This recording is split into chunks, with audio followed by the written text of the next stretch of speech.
Welcome to the university. It's good to see so many people here on a night like this, and thank you particularly to our candidates in the general election. So we've got Sir Julian Brazier for the Conservatives, Rosie Duffield for the... I knew you were going to do that. James Flanagan for the Liberal Democrats. Well done.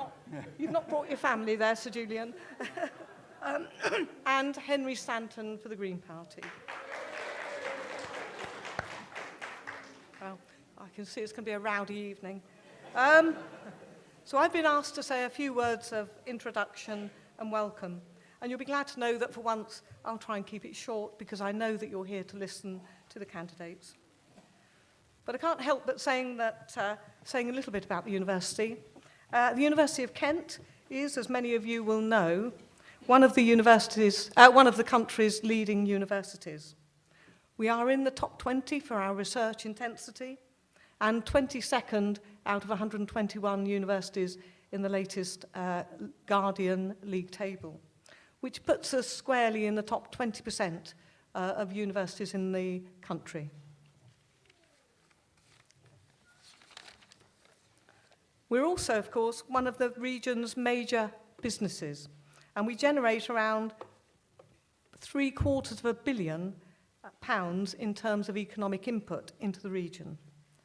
In the Canterbury area alone, that figure is about half a billion of economic impact, and about 6,000 jobs locally depend upon us, which is just over 1 in 10. Now, we often claim to be East Kent's single biggest employer, but of course we like to classify the local NHS as part of a wider national grouping. But in fact, East Kent Hospitals University NHS Foundation Trust not only has a much longer name than us, but it also is about twice the size of us. It gives you an idea of the impact that they will have in the local economy. And when you start adding in GP practices and other healthcare providers, you can see that the NHS-funded healthcare economy is a vital one for areas such as East Kent, which has poorer social and economic characteristics than most of the South East. And the quantity and quality of services provided by national and local NHS providers affects every one of us, either directly or indirectly, which makes health policy an important issue for all of us. So can I almost conclude by saying that the university attaches enormous importance to its own cooperation with the National Health Service. At a time when the relationship between social and healthcare is a hot political issue, we believe that the teaching and research that we carry out in both areas can make a substantial contribution to the improvement in outcomes for both individuals and the system. I'd also like to say a little bit about CHSS. Now, the university is very keen on acronyms, and CHSS, Centre for Health Service Studies, is one of our top research units in the university. And it's part of SSP-SSR, which, if those of you know anything about the university, stands for the School of Social Policy, Sociology, and Social Research. Now, both of those units are our research stars. The wider school, SSP-SSR, has been in the top 3 in the country over the last 2 research assessment exercises. So that's over the last 10 years.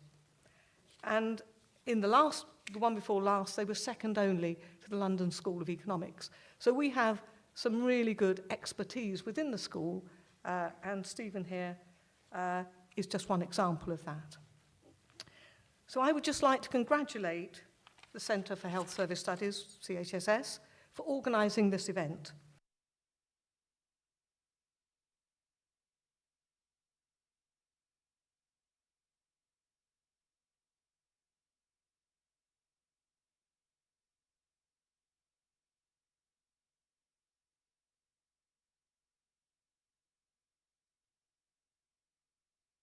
Hopefully will be informal. Hopefully it will be informative. And I think most importantly, I would ask you that it's an opportunity to ask questions and to listen. And so I would like you to be respectful, not only to our candidates who've given up time to come here and answer your questions, but also to each other in the audience. I think that's really important. That's the way we'll get through the evening together. So welcome to the university. Welcome to what is in fact our second health hustings that we've held. We held one in 2015, and I'm sure Sir Julian and James remember that. And welcome to Rosie and Henry as candidates in this election. Can I ask you, first of all, to make sure that if you've got your mobile phones, that they're either on silent or that they're turned off, so we don't get any unwanted interruptions. I would also say that the evening is being live streamed on community and student radio, and it is also being filmed by Kent TV.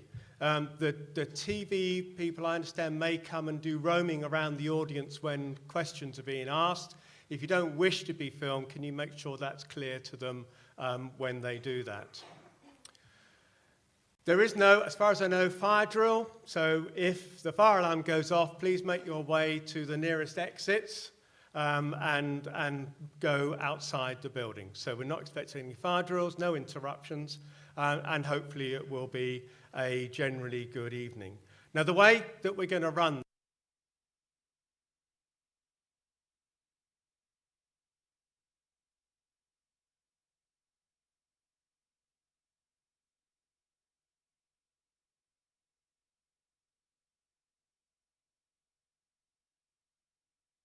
positions. So I will be endeavouring to pick people from the audience to ask their questions. We've got 2 roving microphones, so they'll come to you so that you can be heard. The questions, please don't try and keep repeating questions. So if you've had a question that's already been asked, please don't ask it again. Try and keep it different. And ask about anything to do with health. As Denise has just said, health encompasses, yes, social care, but more importantly, public health, environmental health, healthcare. And so, we'll take answers, and I'm sure the candidates are quite prepared to take answers across the whole of the health spectrum, because essentially the work we do in health covers that whole spectrum as well. Once you've got an answer from the candidates, who will be asked each in turn, I will give you the opportunity possibly to come back at that answer.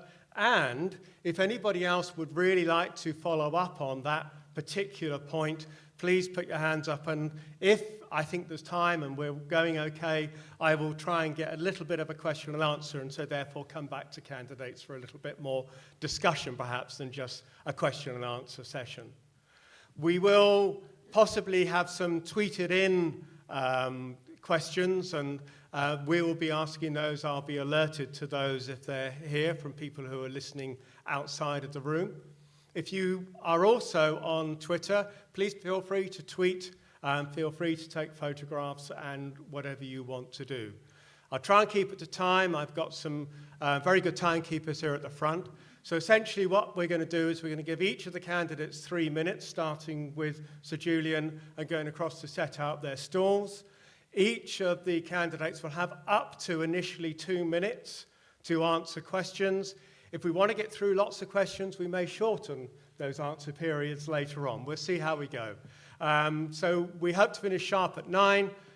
So I think it's time really that we start the proceedings, and I invite Sir Julian to introduce the Conservative health policy. Thank you.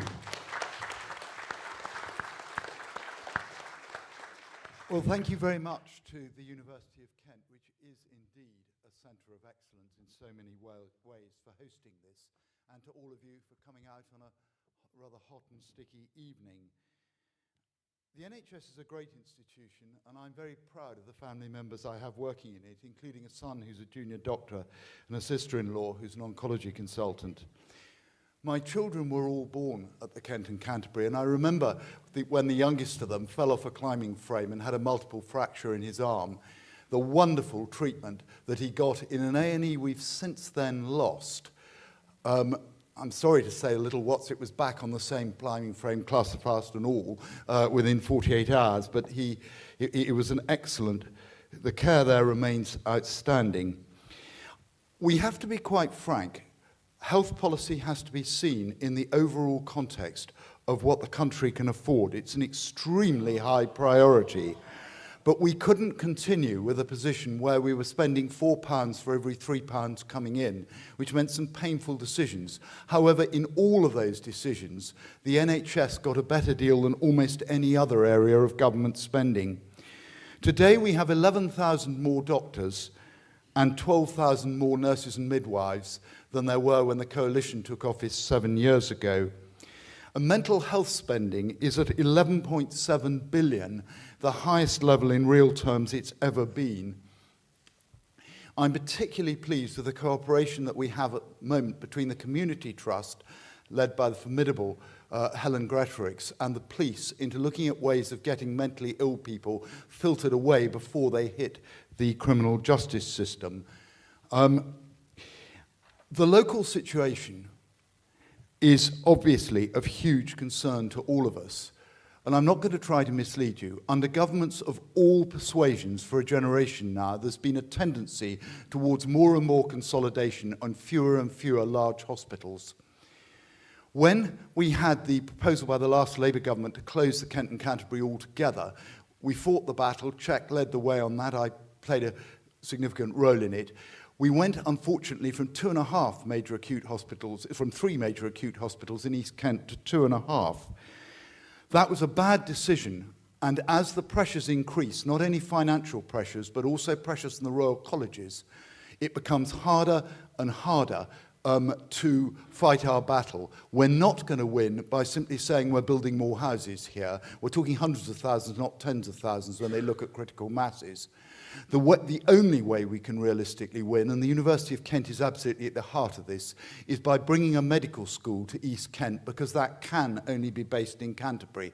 Canterbury is the centre of the logistics system of East Kent, and Czech is right to be battling for a single major hospital as the hub here, and that is my highest single constituency priority. Thank you.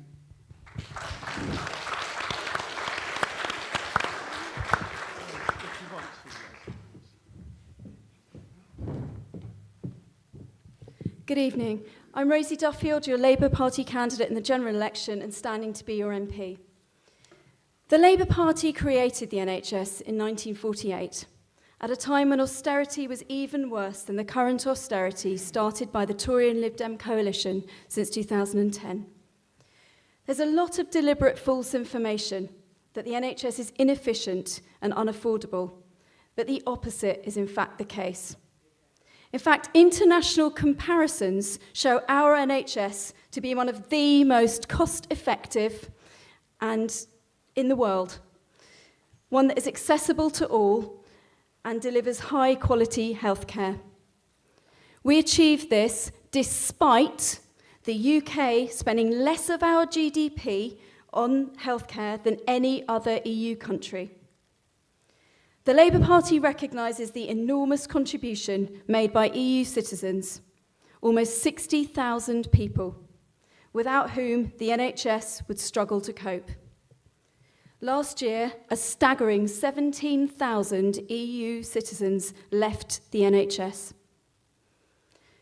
Labour will immediately guarantee the rights of EU staff working across our health and care services. I know, like me, most people here are extremely concerned about the K&C hospital. On Saturday, I will be joining the march organised by the FAB team at Czech. But my concern is also for the whole of the NHS, because what's happening to the K&C is just part of wider changes which are being carried out behind closed doors.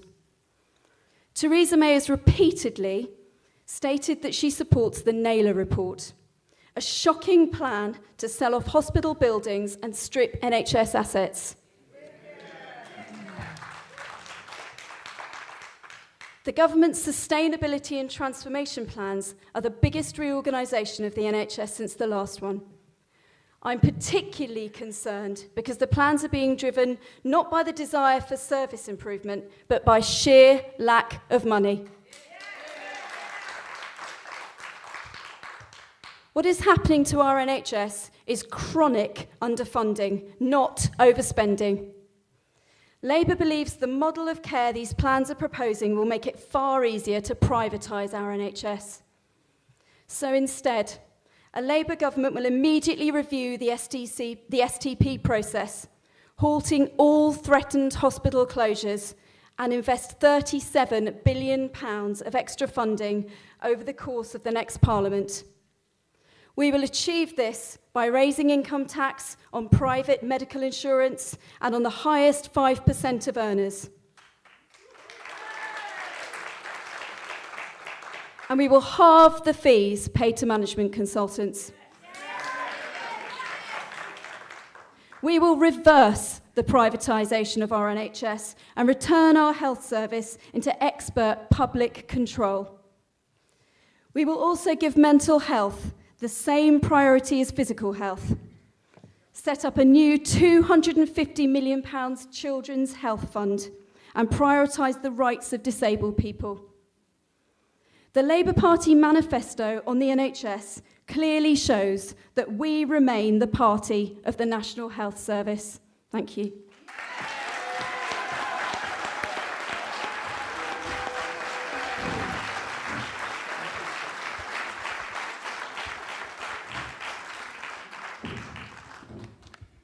Good evening, ladies and gentlemen. I'm James Flanagan, the Liberal Democrat candidate for Canterbury and Whitstable and the villages at this election. I mentioned in our first hustings a few weeks ago now that whenever I go out canvassing, people seem to think I'm a bit of a lookalike for Tim Farron. I can assure you Tim is doing the leaders' debate tonight, and I am James Flanagan, and I'm here tonight. Now, health is clearly one of the biggest issues in this election. We are living through a time where our public services are facing unprecedented threat, through cuts to the NHS, through cuts to education as well. But in terms of health, our NHS has never known it so bad in terms of funding. Our NHS, our social care and mental health all need extra funding. There's no two ways about it if we are to preserve them as we should, as some of the finest institutions we have ever built in this country. The Liberal Democrats will put a penny on income tax to make sure that we raise £6 billion every year, and that money will go to primary care funding of the NHS, social care, and making sure that, amongst other things, we cut waiting times in mental health. The social care side, as you've heard over the last 2 weeks, has demonstrated a couple of things, in my mind at least anyway. When Theresa May announced the manifesto, and we all heard exactly what the Conservatives want to do with social care, it said two things. First of all, it said to me that the Conservatives are taking each and every one of us for granted in this election. And also it said to me that I'm afraid Theresa May and all those making those policies on social care, it demonstrates their callousness when it comes to people who need it the most.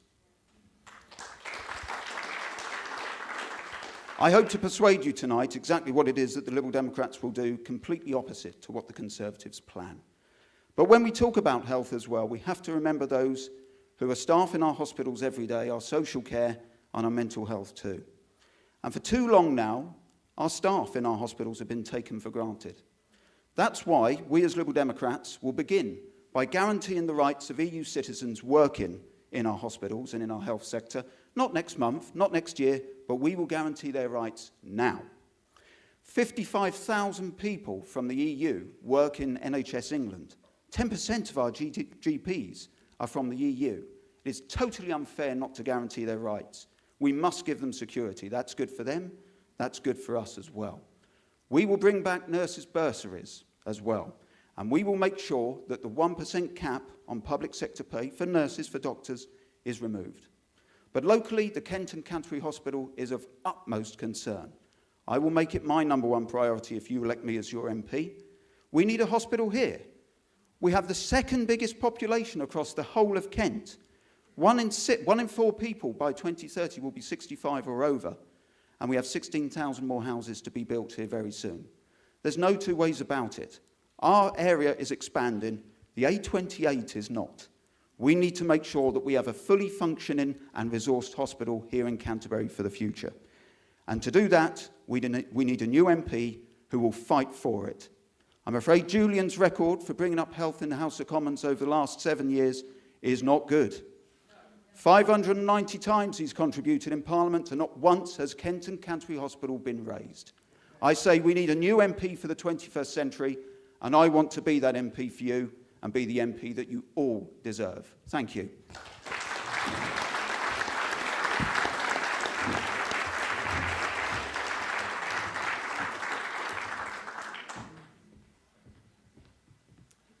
Good evening, everybody. My name's Henry Stanton. I'm from the Green Party. In a way, I'm a bit confused as to why we're having this debate, because after all, after Brexit, we will have an extra 350 million a week for the NHS.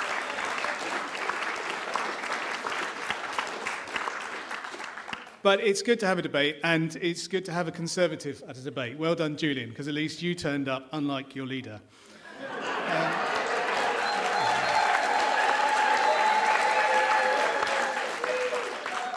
Some numbers for you.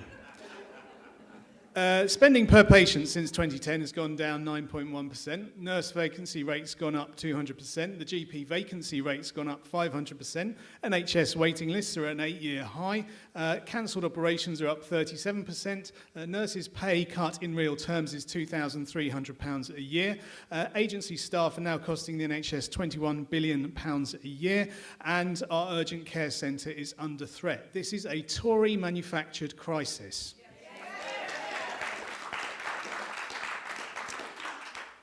At the same time that all of that has been going on, there have been 2 tax cuts to the top rate of tax, and corporation tax has gone down from 28% to 17%.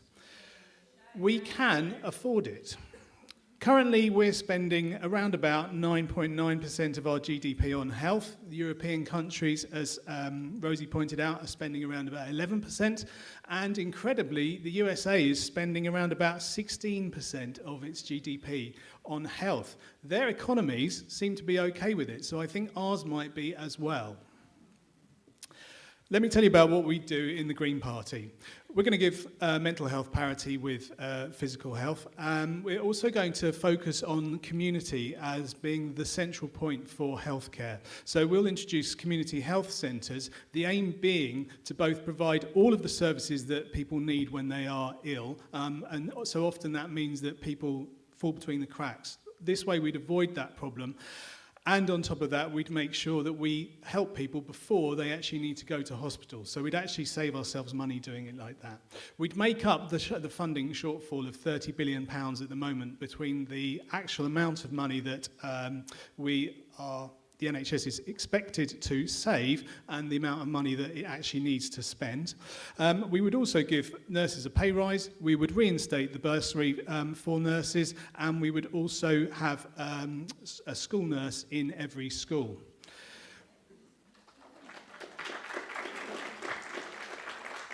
We also know how we'd fund it as well. We've got a range of additional taxes that we're going to introduce, and we're going to get rid of Trident as well, so that will save us £180 billion over the course of its lifetime. So the point is, the Green Party is very clear that the NHS is a jewel in this country. At the moment, it is being destroyed and is at the point of disaster. The Green Party is the only party that is genuinely committed to a fully funded NHS and social care service, and we, therefore, are the only party that you should vote for if you genuinely care about a fully funded NHS. Thank you very much.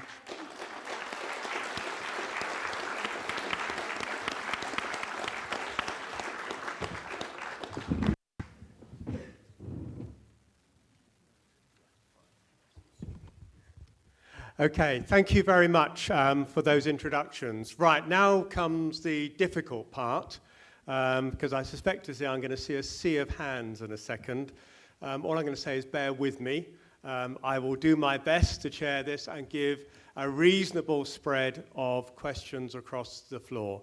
So, I can actually see at least 3 or 4 hands, but I do think the gentleman here on the right had his hand up first. So We'll just get the mic to you. Can you just introduce yourselves and then ask not a long, rambling question, but a nice, short, sharp question, please? All right. I'm Daniel. I'm a student at UKC.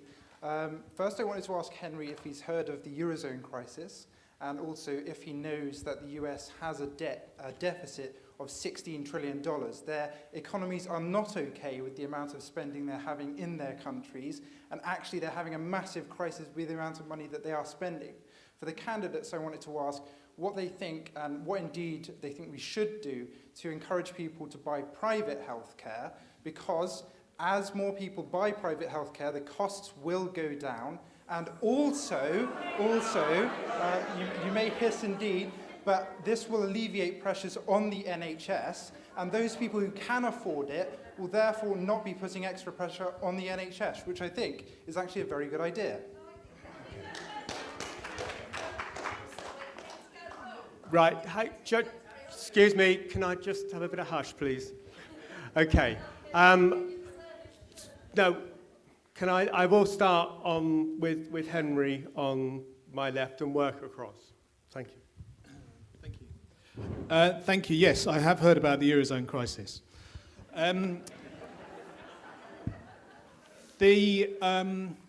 The idea of privatising the NHS is clearly something that Andrew Lansley was very keen on when he introduced the Health and Social Care Act. And it hasn't worked. It's costing, they reckon, around about £4.5 billion a year just in terms of administering the internal market, or actually it's not even internal anymore, the market for the NHS. That's money that is simply being wasted, and anyone in the NHS will tell you that that is money that is just being wasted and that just should be being spent on care. It's not producing cheaper outcomes. All it is producing is services where private companies are coming in, for example, Virgin Care, for example, are coming in, and they are able to undercut the price that the NHS is charging. However, the service is not staying as good as the NHS's current service is. What we're looking at is a decline in the quality of care, because that's the only way they can afford to do it any cheaper. The NHS already is the most efficient health service in the world, and there is an official report by an American think tank that confirms that. So what we're looking at when you start talking about privatising is simply just spending more money on healthcare, but not in a way that actually improves anybody's health.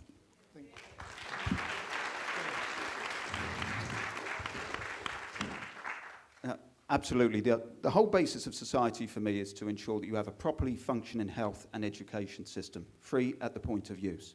And I think if we're to start looking at the potential to privatise the NHS, that will be one of the most most outrageous decisions that any government could make since the Second World War. I think when people start saying, I'll be quite frank with you, sir, when people start saying that, well, we need to look at privatisation and opening up private opportunities. Okay, I beg your pardon, for me, the whole essence has to be on ensuring that the NHS is fully funded and fully resourced. If people want to go and look at other opportunities to use private healthcare, that may be up to them. But I don't want that to be used as a reason why we have to then start taking funds away and starving the NHS. And I fear that is exactly where the Conservatives are coming from. They're chipping away at our NHS bit by bit. And they're using that to a degree as a reason for doing it as well. Julian's looking at me. I can see him out the corner of my eye. But Julian, you know as well as I do that since you won the election in 2015, funding has come even further down for the NHS. We have a Secretary of State who is supposed to be defending the NHS but is doing anything but. And I fear that if we continue to say that that is an opportunity for people to use, that will mean that will be an excuse to take funding away from our National Health Service. So for me, that has to be absolute priority. Fund the NHS, that's priority number one for any government. That's what we want to do by putting a penny on income tax.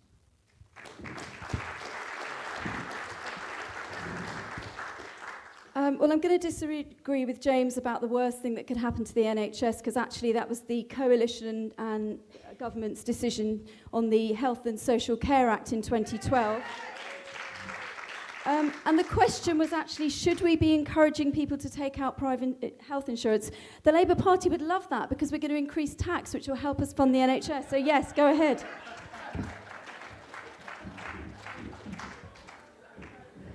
The serious point about the Eurozone crisis is that the majority of countries in the southern and eastern parts of the EU have a crisis in not being able to balance the books. Their economies are stagnant, their average unemployment rate is double ours, and that's because they've spent more than they want to on highly desirable things, but they haven't got their public spending under control, which is why we have to make difficult decisions. I'm not in favour of specific financial incentives for private health care. The only period of my life I've ever had private health insurance was briefly for a couple of years when it came with the job I was doing. But I've no objection at all to people who choose to take it out. I would just say that by far the worst measure on cack-handed privatisation that the NHS has ever had was those dreadful PFI schemes, private finance initiative schemes, introduced by Tony Blair and Gordon Brown, which are still weighing down trusts like two of the ones in West Kent, and will do so for a generation. Finally, I just end by saying that we are slowly increasing health spending. Not fast enough, you can argue, but we are increasing it. We're committed to a further 8 billion a year by the end of the Parliament, and we're also increasing social care funding. And by being honest with the electorate and telling them how we were going to raise extra money for social care, Sorry, there's always one or two people in the audience who just don't want to listen. You'll get your chance. Ask your question if you want to make a point. By being honest with the electorate and telling them how we're going to raise extra money for social care, we are making certain that if we get elected, we can then do it and do so in the knowledge that we told people how we were going to raise that money. Thank you.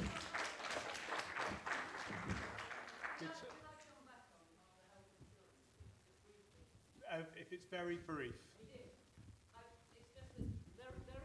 I'm Rita O'Brien from Whitstable. Health insurance is a norm in the United States. A couple of days ago, somebody sent a letter which went around on social media talking about Manchester.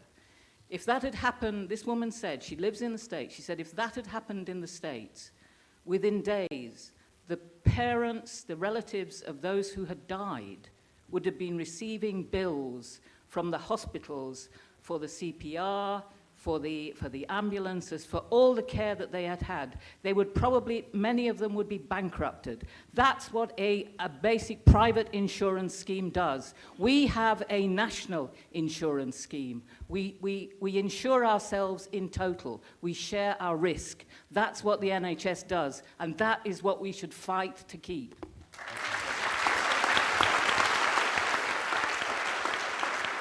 Okay, I'm going to move on. There was somebody who had their hand up. It's the fourth gentleman, about the fourth row with the glasses, was I think about the second hand up I saw. Thank you. My name's Alan Thomas. George Stoy of the Institute of Fiscal Studies reported today that all parties are promising increased funding to the NHS. The Conservatives have promised 1.2% by 2022, Labour 2% between now and 2021, and the Lib Dems 1.4%. Now, conversely, the Office of Budget Responsibility estimates that the NHS budget would need to increase by 4% each year to meet combined demographic and other pressures. Isn't it time for all politicians to be honest with the electorate and admit that no single party has the answer to underfunding? Would the candidates agree that it is now time for an all-party commission of some sort, which would include health professionals, to be appointed to produce an acceptable way of properly funding our NHS, which is properly costed, and that proposals from that commission be put to the citizens of this country to see precisely what it is they want from the NHS and how it's going to be paid for. Thank you. I was going to start with James anyway, but given that it was one of your colleagues, Norman Lamb, saying this as well on the radio this morning, I shall start with you.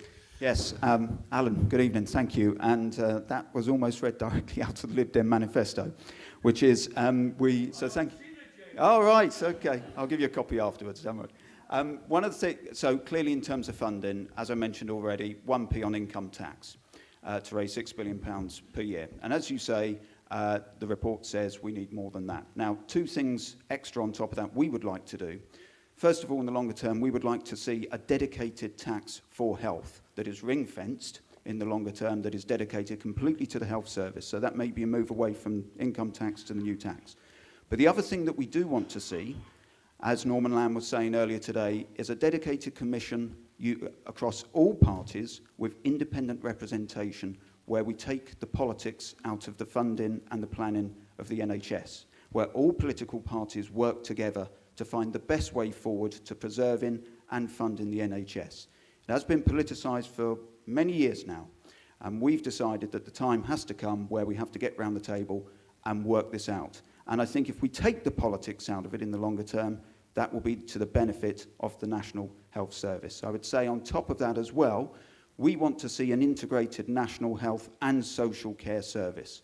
We are very concerned that there are too many people falling between the gap between the two. If somebody has treatment in the NHS and then they need care afterwards, there are a number of cases where people are not receiving that care.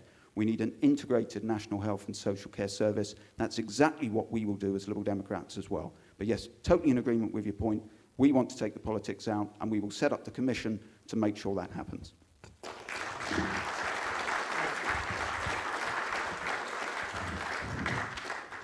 Okay, up until 2010, annual spending on the NHS rose an average of 4.8%, and Alan mentioned the figure of 4% being what the Office of Budget Responsibility recommends as the sort of annual increase. It's now fallen to 1.2%. So, and apparently it's going to fall to 1.1% over the next 4 years. So I love the idea that we could have a sort of body of professionals advising MPs. I mean, we're not experts. As your MP, I would regularly consult with, and there's plenty of experts here, because, you know, we can't know everything. I think that's a really good idea. I like the idea that we could get ideas from other health services across the world as well, and just know how we're going to make it the best we can. I agree we do need to put more money in, and perhaps we haven't gone far enough, but we've got to go an awful lot further than the coalition government and the current Tory government have been going, and we'll start with that.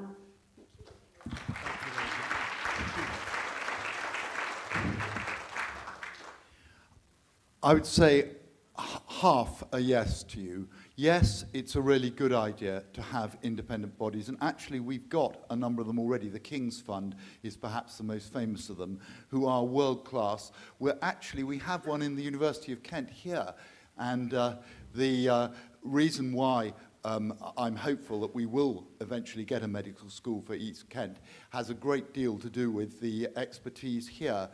But no, if you mean invent a process which ultimately takes the NHS away from control of ministers, because ministers are answerable to Parliament and Parliament are answerable to the people.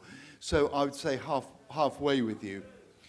The overall issue of funding we have to face is that it's only by having a healthy economy that we can have the public services we want.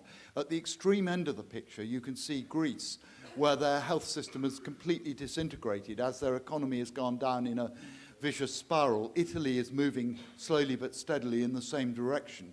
So we have to have a healthy economy. We have to balance the needs. But the NHS is a very, very high priority. And I'm glad that it has, if you compare it to other areas of public spending, in trying to come down from spending £4 for every 3 coming in, which is where it was in 2010, we did prioritise health spending over almost everything else. Henry. Thank you. It's all very well to cite Greece, but I'll come back at you and say Germany, which is doing really well economically and spends 11% of its GDP on health funding. The reality of this situation is, I think, sir, that it's a really good idea what you said about having an independent commission, and I think that they will still come back with the fact that we're looking at various costs that mean 4% extra has to be spent every year, irrespective of delivery. However, there are always ways to improve delivery. I think there's always going to be a tension between the idea of having a national health service that has to deliver locally to different areas and different people. So there's always going to be that tension, and therefore, yeah, there are ways of looking at how you deliver and the way you structure the system in order to improve that. But in terms of funding, I don't think there's ever going to be any way of getting around that 4% health inflation that we have every year from an expanding population, an ageing population, and from a population where we're able to live longer with certain diseases that cost a lot to treat. So how do we pay for it? Well, I'll tell you now that the Green Party has got some proposals. We'll have a Robin Hood tax on specific types of share transaction that aren't currently taxed. We'll have a 1% tax on those people who have a 1% wealth tax on those people who have assets of £3 million or more. We will have a 60% top rate of income tax.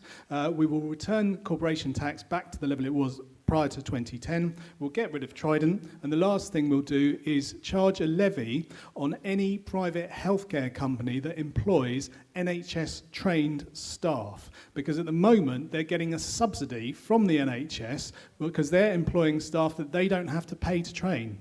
So for every hour that they pay an NHS-trained staff, they will be charged a levy on top of that to make sure that they do actually contribute back to the training that those employees have had at great expense by the NHS.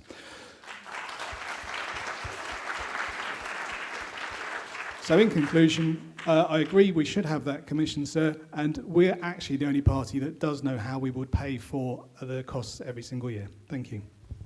Thank you. I saw some hands on the left here. There's a gentleman there with the checked shirt who's had his hand up for a long time, since the beginning.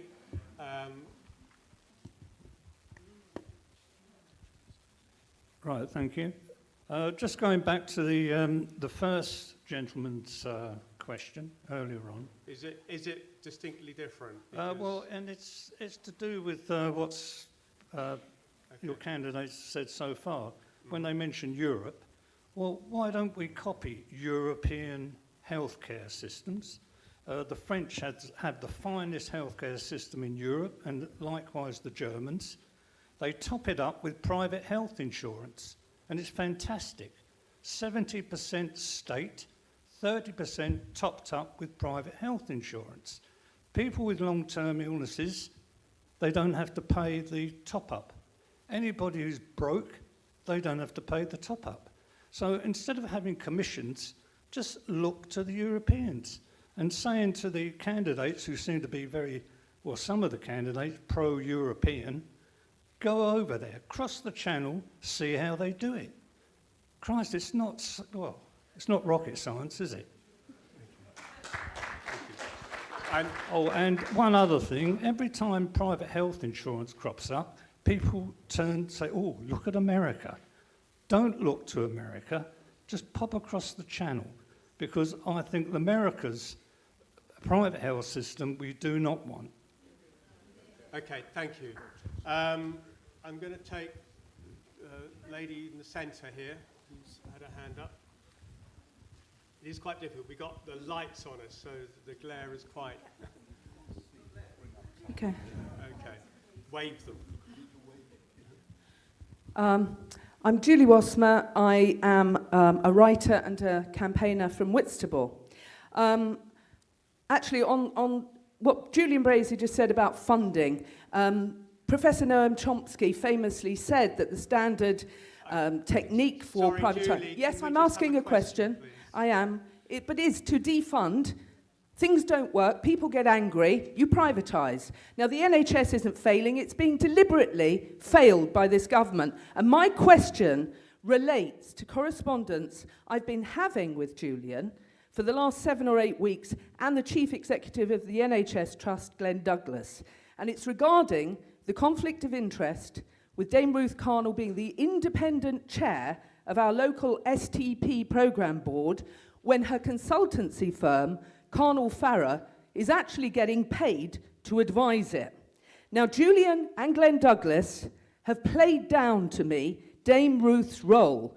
They've told me that she's only been to a few meetings, that Glenn Douglas has done all the work. So tell me, please, Julian, and I did tell you I was going to ask you this question this evening, why has a Freedom of Information response come to me to reveal that Carnell Farrer has been paid £1.4 million from our NHS trust, right?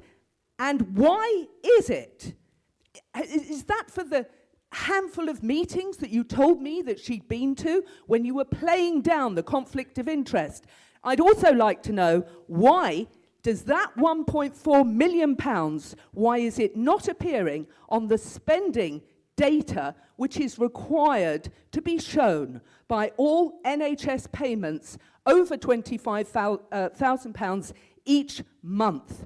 If I don't get a response to this evening, I'm going to take it that the journalists I've been working with on this, who cannot find that money, they are assuming that this has been laundered as separate payments via the CCGs. And if I don't get that answer tonight, okay, Private Eye and the journalists I've been working with will get an answer. So please let me know tonight, right now. Thank you.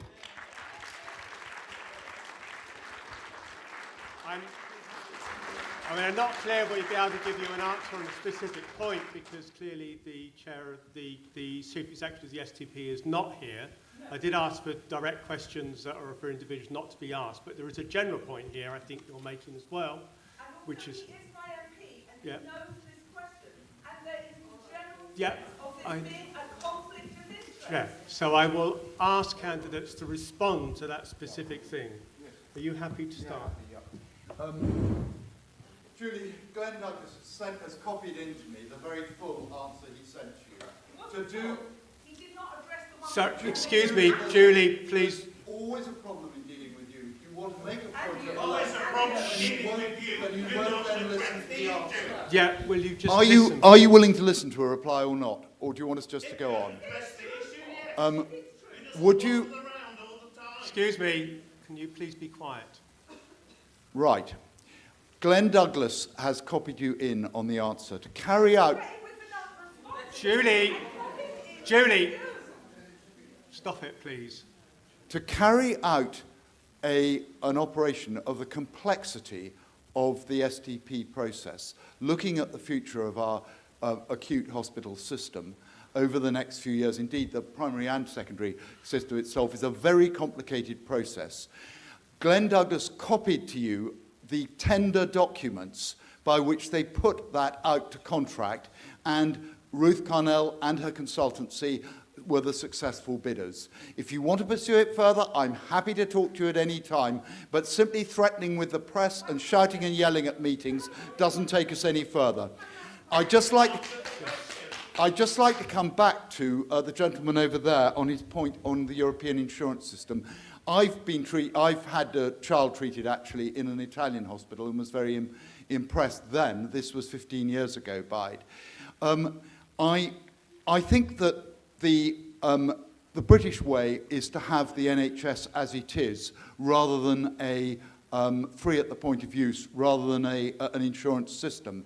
But I do think there is quite a lot we can learn from people abroad. I'd also say, when we're comparing numbers for how much is spent in each country, we're not always comparing like with like. It's not only that there's a lot of private insurance money in European countries, but there are also areas like disability. Our disability spend on the disabled is 3%. The average in the rest of Europe is much lower because a lot of the things which the disabled are funded to have in this country instead are provided through their health insurance systems. But I think we ought to look at other parts of the world for ideas, but I'm fully committed to an NHS which is free at the point of use. James.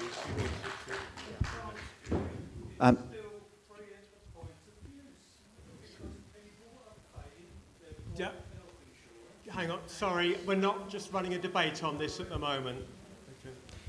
Thank you. Thank you. Julie, I don't know the specifics of the correspondence that you've had with Julian, but I'll go with principles. I think that when it comes to any public sector body, monies or whatever it is and the running of it has to clearly be transparent and open to public analysis, and it has to be accountable as well. I know Julian said a few moments ago about accountability of ministers running the NHS. Personally, I wouldn't mind seeing Jeremy Hunt taken away from running the NHS, but that's by the by. But the NHS has to be accountable, the monies, because we all pay tax, we all fund it, has to be open and transparent. So whatever the issue is, we need to see transparency. The one issue and concern I have with the STP is indeed the public consultation, in that we've already seen the urgent care centre due to be moved on the 19th of June, but yet we're to see the public consultation itself. That's the real issue for me, that each and every one of us here has to have our say on the future of the hospital, but we're already seeing services being moved away, and I don't think that's on at all.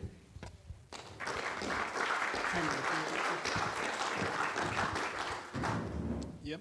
I think the idea of the France and German models are interesting. However, they do get away from the basic idea of free at the point of service, and crucially, they get away from this really important idea that goes to the core of the NHS, which is that we take away the lottery of illness and of birth, so that people don't need to worry about things that afflict them randomly, so that all of us start from the same level point.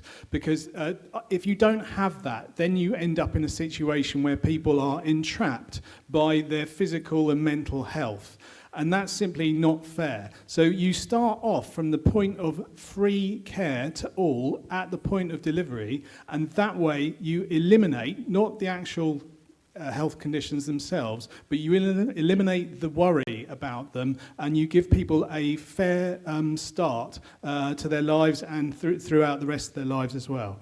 And then regarding the STP, I think the accountability is a huge problem. We're hearing now that stroke services could be cut to simply 2 specialist stroke centres in Kent as a whole, and at no point does it feel like there's actually genuine accountability to the people who will end up using those services, i.e. the patients. Thank you.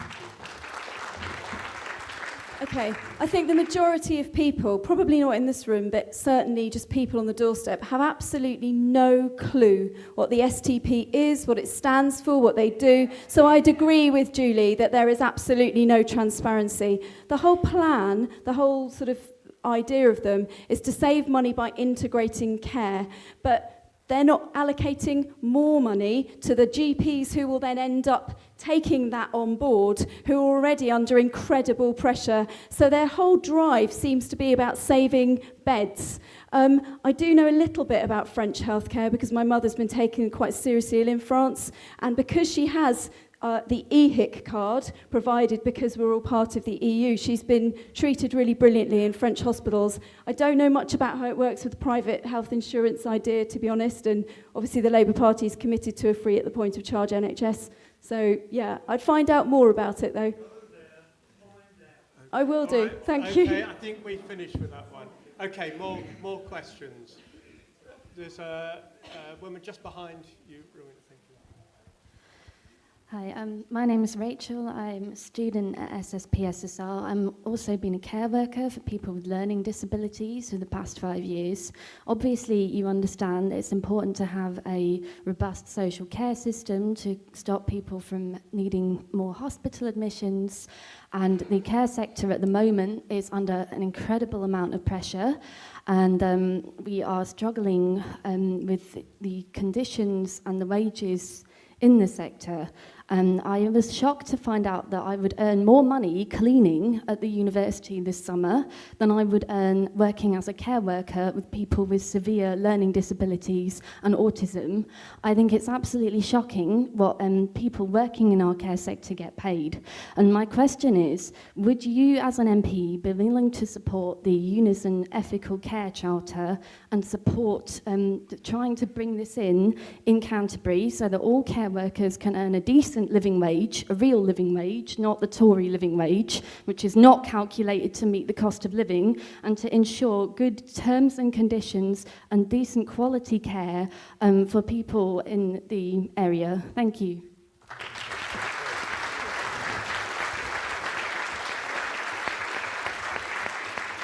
Thanks for your question, Rachel. I'm a member of Unison as well, and I absolutely agree. The Labour Party is committed to the ethical care policy, which gives you at least £10 an hour, which probably isn't quite enough, but it also ends this 15-minute ridiculous time frame of, appointments. I can relate about the wage as well, because as a teaching assistant who did specialise in ASD children, I got less than people stacking shelves and washing cars. So as your MP, that would be one of my priorities, absolutely.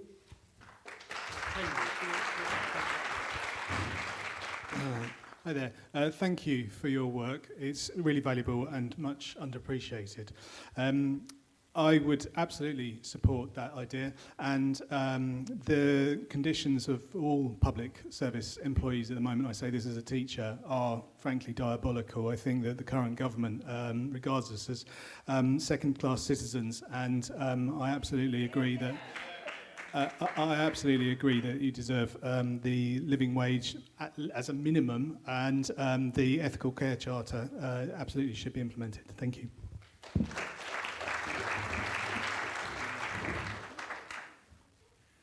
We've made it clear that we have to get more money into the care sector, and we've been very public in making it clear how we're going to do that. It's quite true that the public service has seen a significant real decline in wages. Most of my family work in the public service, we're trying to tackle that. I can't make a specific spending pledge because I don't know if I could, or if we're going to be able to honour it. But we are committed to getting more money into care, and we've explained how we'll do it. I just want to very quickly pick up one point from the earlier question. James is right to be concerned about elements of the STP moving on while we have an election. It is an unfortunate problem with democracy that while there is purdah for that brief period of a general election, there is no Parliament, there are no MPs, and accountability is temporarily suspended. But I too will be on the march with Czech. And the moment we have a decision, I will be able to get right back onto chasing that up. No. Listen, on purdah, if that's the case and the STP has to be suspended, then the movement of the urgent care centre should be suspended as well. It's simple as that. And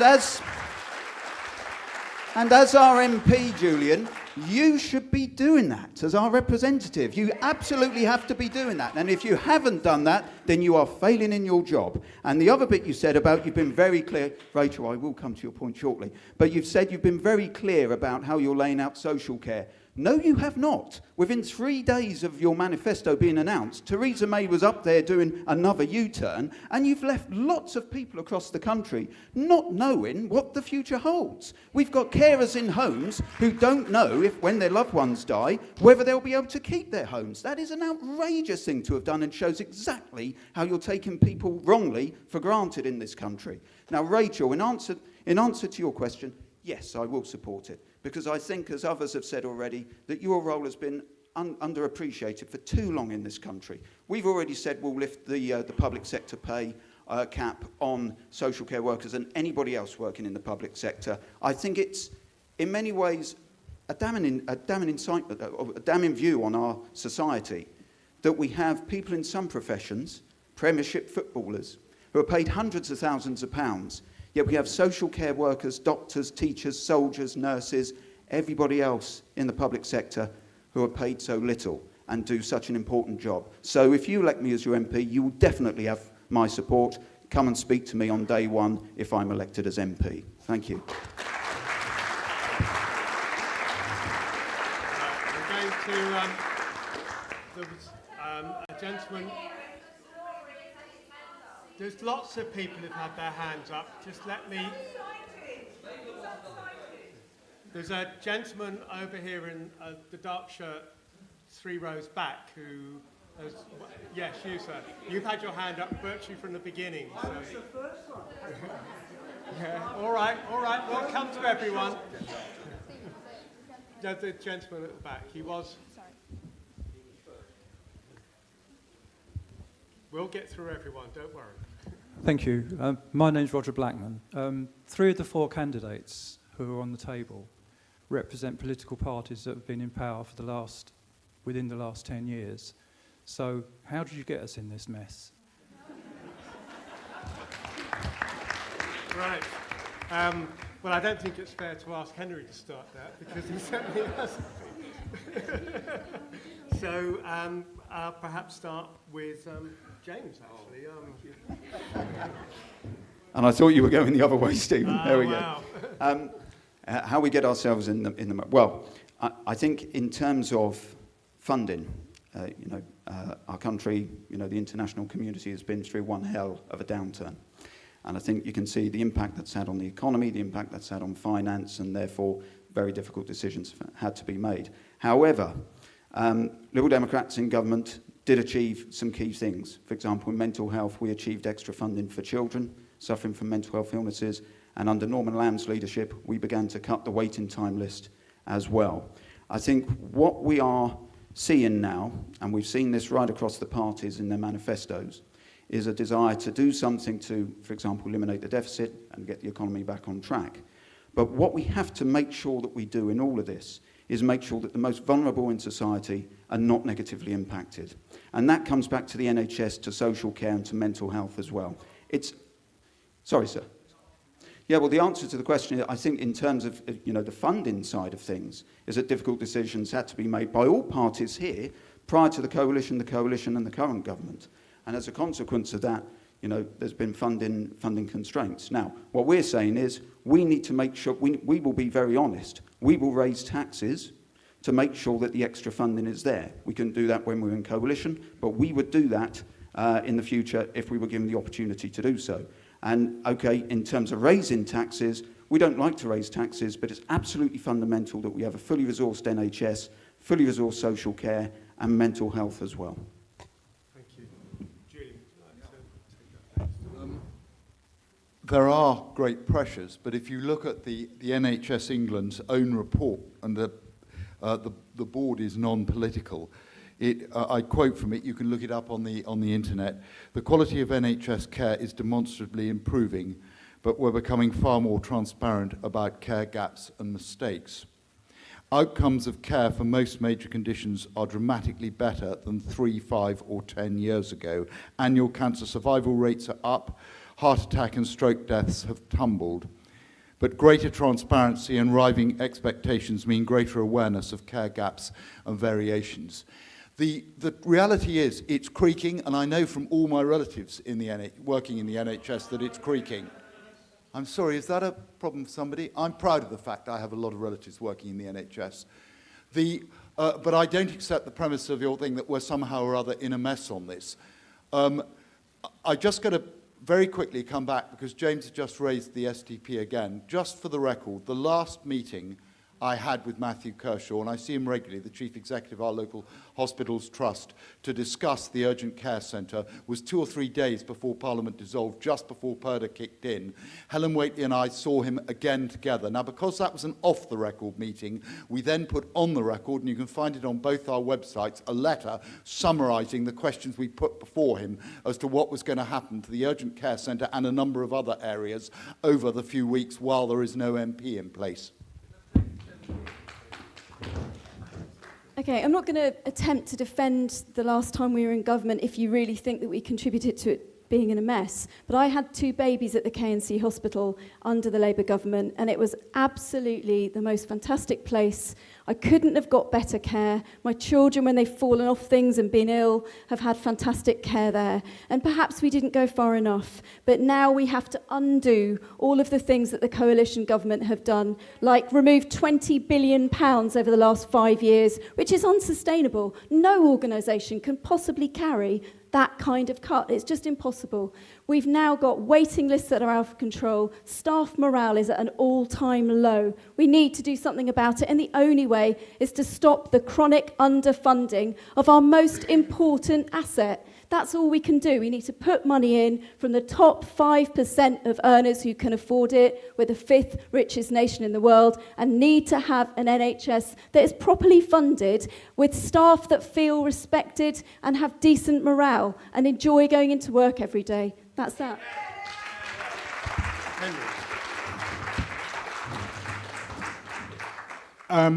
Well, I have a sister who works in the NHS, just to get in the connection.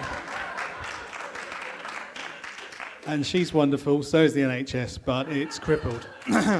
It's crippled at the moment because of, I think, a conviction by a lot of politicians from all sides that they could get away with not having to raise taxes and instead the market would provide.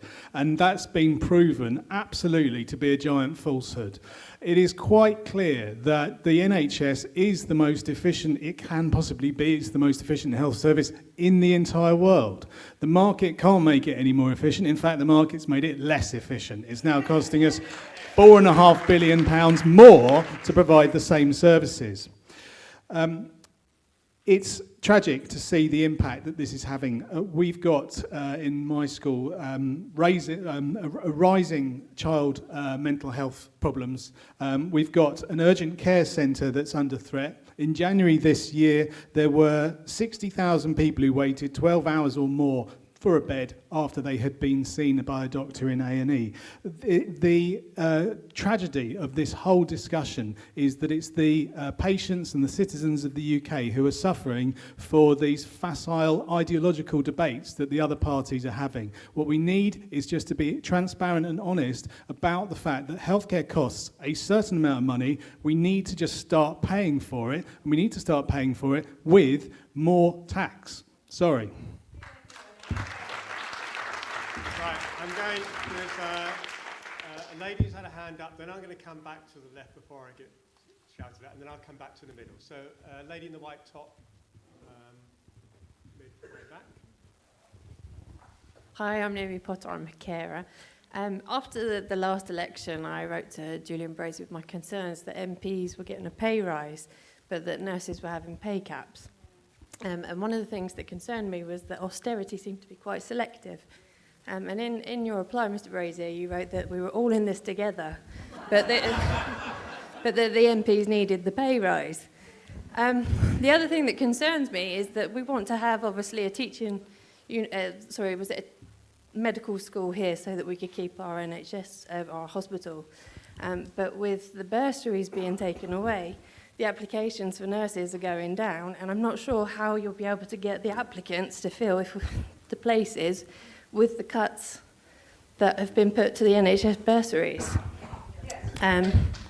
So my question is, how do you plan to get the students to come here if you continue with the cuts to the bursaries? Thank you. And just to clarify, the drop was 23% in applications. So I'm going to start actually with Rosie on this one, I think. Okay, the Labour Party is committed to reinstating those bursaries for all medical students, including nurses, because, we have had a huge drop-off and people are really worried about it. We also need to make sure that those EU nationals are welcome because they are propping up our NHS, like I said before, and we need nurses from all over the EU, and we need them to come and train here. So, of course, we'll reinstate those bursaries straight away.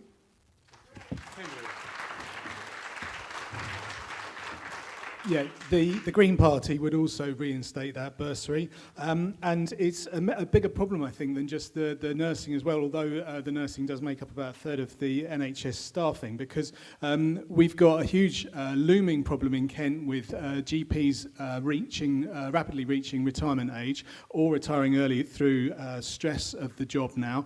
And we've also got Brexit just around the corner, and we don't know what that's going to do. But at the moment, if we have a hard Brexit, Even Jeremy Hunt today admitted that it would be a major problem for the NHS if we have a hard Brexit, simply because where will we get the staff from at that point? The reason that the urgent care centre is currently closed is due to a lack of consultants. Now, we can't get consultants to move to Kent, to East Kent, and to be fair, I agree that a medical school would encourage consultants over here. But irrespective of that point, if we can't recruit consultants from abroad, then we are going to have a serious time lag before we have managed to train up consultants who can actually fill the gaps that we need. You know, it's 7 years just to get a doctor, let alone the sort of 15 it's going to take to get a consultant along as well. So staffing in the NHS is absolutely fundamental problem, and it's only going to get worse if we go ahead with the hard Brexit that Julian would like to see.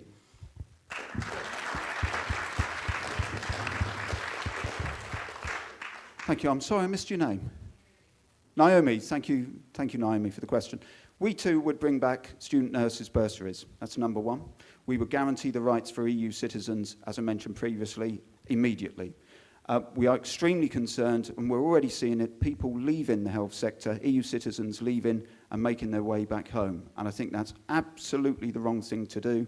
And as Liberal Democrats, as you may know already, we were very pro-European, remain pro-European. We want to give people a second go at it in terms of a vote and a say on the final terms of the deal. So it gives everybody here their view in terms of whether it's a good or a bad deal that Theresa May apparently is going to try and negotiate with the European Union. But we will bring back nurses' bursaries as well.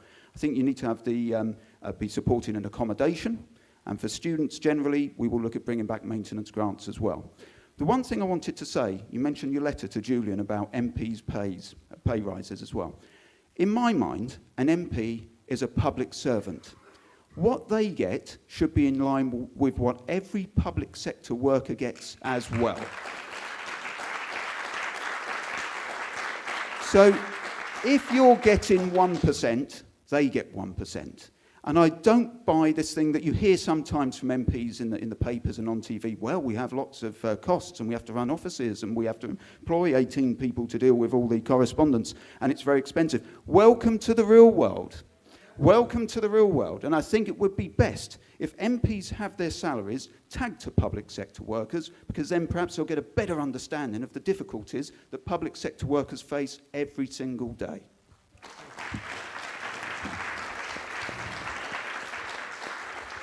Just on MPs' pay rises, the last time the House of Commons had a vote on MPs' pay rises was 2009. An independent commission had recommended a substantial pay rise over 3 years.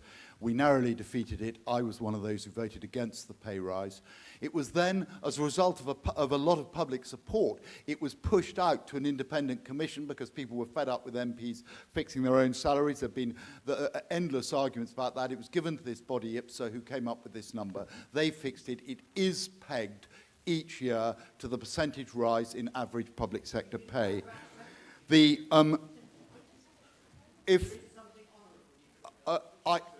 It's quite true, I could have refused to do it. My children have grown up, I could easily have done that, but I'm conscious of the fact that whereas there were 400 people competing to be a Conservative prospective candidate for Canterbury when I applied 30 years ago, all the political parties at the moment have a lot less people who want to be MPs than was the case when I was a young person, and that's just a reality. Now, I want to come back, I just want to come back to the point about nurses. I'm not comfortable, and I'm clear on this, I'm not comfortable with the loss of the nursing bursary. But I would say that we were turning away 4 applicants for every 1 person that was coming through. There's now no cap. Now let's see what actually happens on that before we take a final verdict. But as I say, it's something I'll be looking at closely. Just on the issue of shortages of doctors and consultants and so on, we're committed to 1,200 extra places at medical schools, which is what's giving us this opportunity. James has clearly been looking carefully at Hansard. I suggest he reads my speech on why East Kent is the place to bring it to. Last point, we keep on getting this old chestnut about NHS workers from other EU countries. We have lots of NHS workers from lots of different countries. I want to see us train more of our own. But the majority of foreign workers in the NHS are not from EU countries. They're not threatened. My Australian cousin, who's a GP, is not threatened. There's no way we're going to be losing these people and throwing them out somehow because we're leaving the EU. It's a complete and utter nonsense. I know because he's been waiting for a long time, and then I'm going to come back to the middle. Yeah, so Julie, can I chair, please, from here rather than from there? Thank you, Stephen. It's absolutely vital, as we've all recognised, that the NHS raises more money. If the Tories can recommend means testing the winter fuel allowance, then why not means test access to the NHS? After all, this is the exact equivalent of taxing the rich. I'm going to let Rosie take that one first. Sorry, so you're suggesting that we see that people really need to use the NHS? Okay, that's interesting. I haven't heard that one before, I have to admit. I just think, yeah, that's a really tricky one. I'm not sure how that could work because we don't know people's personal circumstances. Their household might have a particular income, but each individual within that household, I mean, how do you... That's an odd idea. Do you want to just explain? If the Tories can work out who to means test for the winter fuel allowance, and there's all sorts of things come into effect with that, aren't there? So I said if they can do it for that, then why not do it for access to the NHS? Yeah, I can see what you're saying, but I mean, that's definitely never going to be in a Labour manifesto, and it's certainly not on my agenda as your prospective Labour MP, I have to be honest. I like the fact we invented the NHS to be free at the point of care. We can afford it, so let's let everybody use it.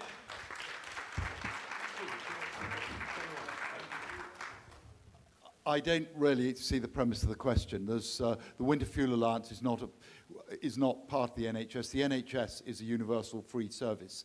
I don't see why that should apply to the winter fuel allowance, which is a relatively new idea. It will be paid to those who are in fuel poverty, and there's quite a clear definition of that. Sorry, I used the winter fuel allowance as an example of means testing, which could be applied to the health service. No, well, Karen, do you want to respond? Just very quickly to say, I think some of the candidates mentioned it already, the NHS is free at the point of use. We shouldn't be discriminating between who can use it depending on income levels. It was built there to give us all assurance and insurance in terms of our health. And I think if we were even to start contemplating means testing on the NHS, that is the very slippery slope to see in the very end of the NHS, and I would not want to see that for one moment. Yeah, I mean, the key thing about the NHS has to be free access for all, but in terms of means testing, what we actually do is, through a progressive tax system, it is in effect means tested. So we fund it on a means tested basis. However, the access is universal to everyone. Thank you. There's a gentleman about the fourth row back, third person in.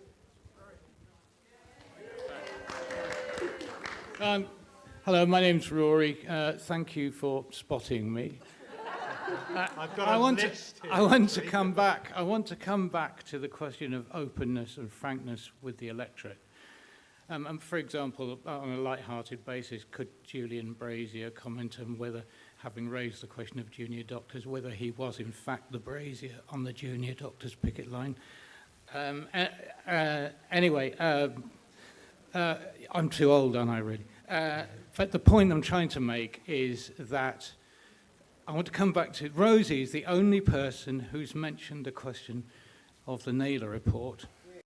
And the issues thrown up by the Naylor report, let alone its predecessor activities, I think raise questions at national scandal level. And I think since this is a health service policy debate, then people here present and online and nationally need to know far more about the shenanigans that have been going on since 2012, which have shaped the nature of the undemocratic creation of the SDP process and bodies. Now, I've read 4 reports in the last 2 days as a result of Theresa May trying to mislead the public about what the Naylor report actually was. I would like to ask each of the candidates whether they will make an absolute firm commitment to doing everything they can to go back to their leadership team to ensure that national statements are made by all the party leaders about what has been going on in the World Economic Forum to destroy our NHS.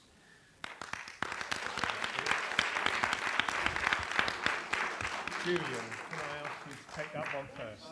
The brazier on the picket line wasn't my son, in fact, but sorry.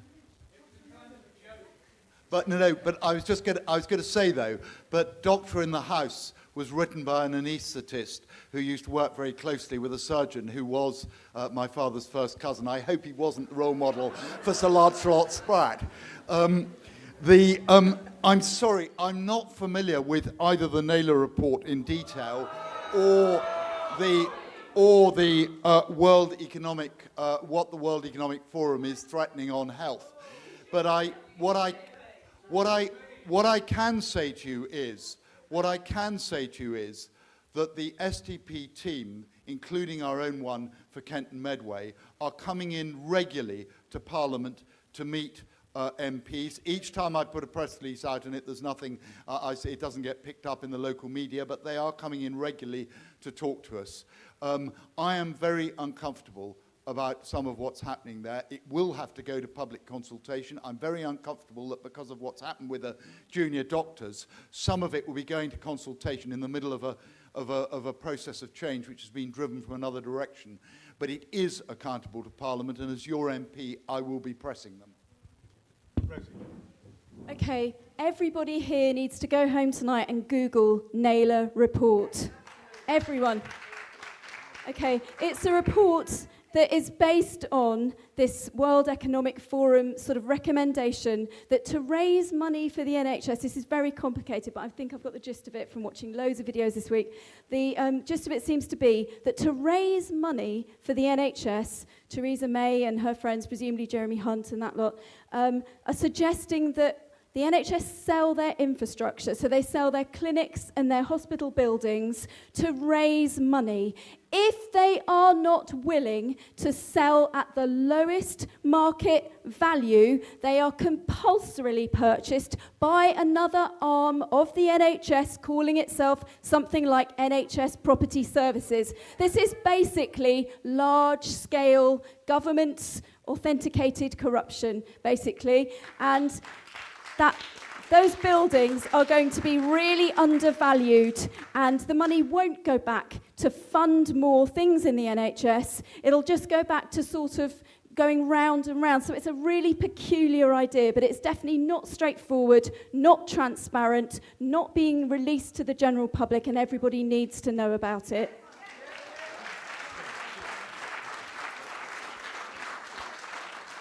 So the question was also, as your MP, would you make sure that your leadership team sort of throws that out and ignores it? I can't really imagine Jeremy Corbyn going for that kind of thing, personally. I don't think I'll have to pressure him too much.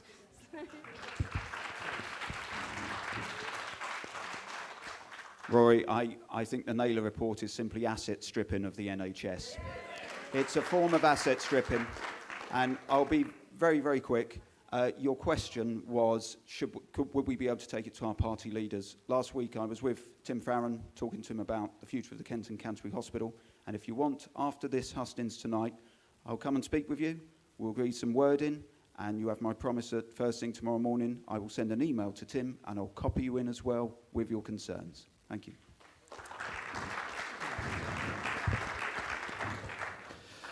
Yeah, the idea of selling off NHS assets is, of course, ridiculous. It's the crown jewels that we're looking to sell off. The way I hear it, NHS Property Services Limited isn't even up to the job anyway. They're apparently completely incompetent, and there are GPs now who are unable to develop on their land because the land's been transferred to NHS Property Services Limited, and they are so incompetent that they can't actually get the plans approved by the owners of the land, and so the GP surgeries aren't actually able to develop on their land. So it's not even just a question of asset stripping the whole thing, it's actually that they're incredibly bad at their job as well. What's clear is that this has no economic merit. It's not even based on some kind of fanciful right-wing ideology. All this is the brainchild of private equity groups and venture capitalists looking for their next quick buck.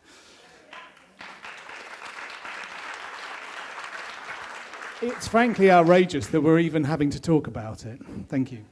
Okay. Is there anybody who wants to talk a little bit more broadly about health issues? May I add a point just when I'd like to be more on the Naylor report, as well as what Rosie has said, which is absolutely crucial. If those NHS trusts and hospitals will not sell and sell promptly, whatever the price, then they are being threatened with a penalty, an annual penalty of 3.5% of the value of their property. And on top of that, if those hospitals or trusts apply for capital funding, so to buy new equipment, MRI scanners, beds, they will be refused. That is the threat. And yet, Theresa May on the Andrew Neil interview the other night said this government fully supports proposals of the Naylor report. Okay. All right. Stop that one. So, yeah, can we just, I just want to move on and broaden the questioning. Yeah.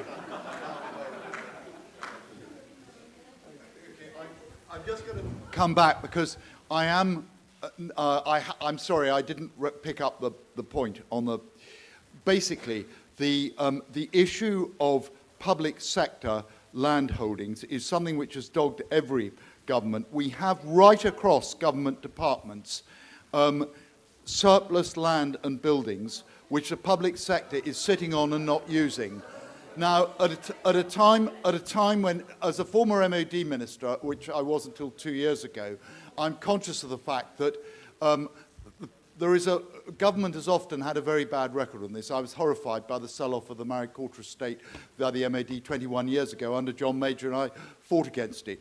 But the basic principle should be that you have to get into the system some incentive for all the various government departments not to sit on buildings and land they don't need. A successful example very close to here, a successful example very close to here is the old British rail land as it was a generation ago, which has been released into very successful housing developments around Canterbury West Station.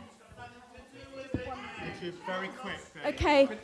Would those NHS buildings be surplus to requirement because departments have been closed, like the acute stroke unit and the resuscitation ward and the A&E? Are they surplus now because they're empty because those departments have been closed? That's what I'd like to know.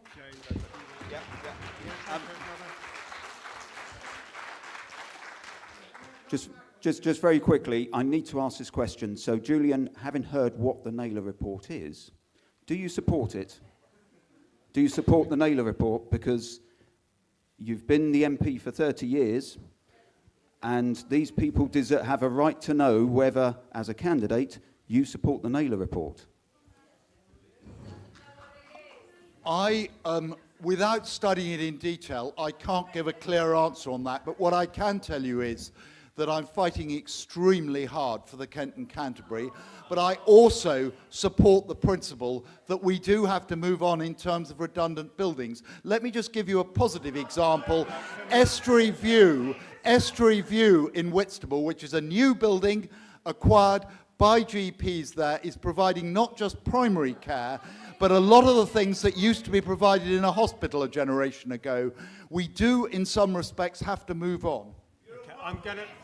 Should go. The 1937 building up at the Kent and Canterbury, is Yeah, okay.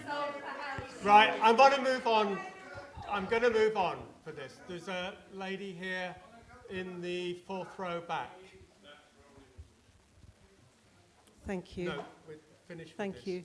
My name's Trish, and I've just retired from a very proud 40-year career in the NHS under all governments. And I would just concur, thank you, I would just concur with the idea that this Health and Social Care Act was almost catastrophic for the NHS. I've never seen such a mess, and sadly I was glad to be out of it. I just want to talk a little bit about social care, and with apologies to our younger audience, and this is about older people. But if you want to see the effects of a fully privatised service, many of you probably do already, go behind the doors of the residential and nursing care sector for our elderly.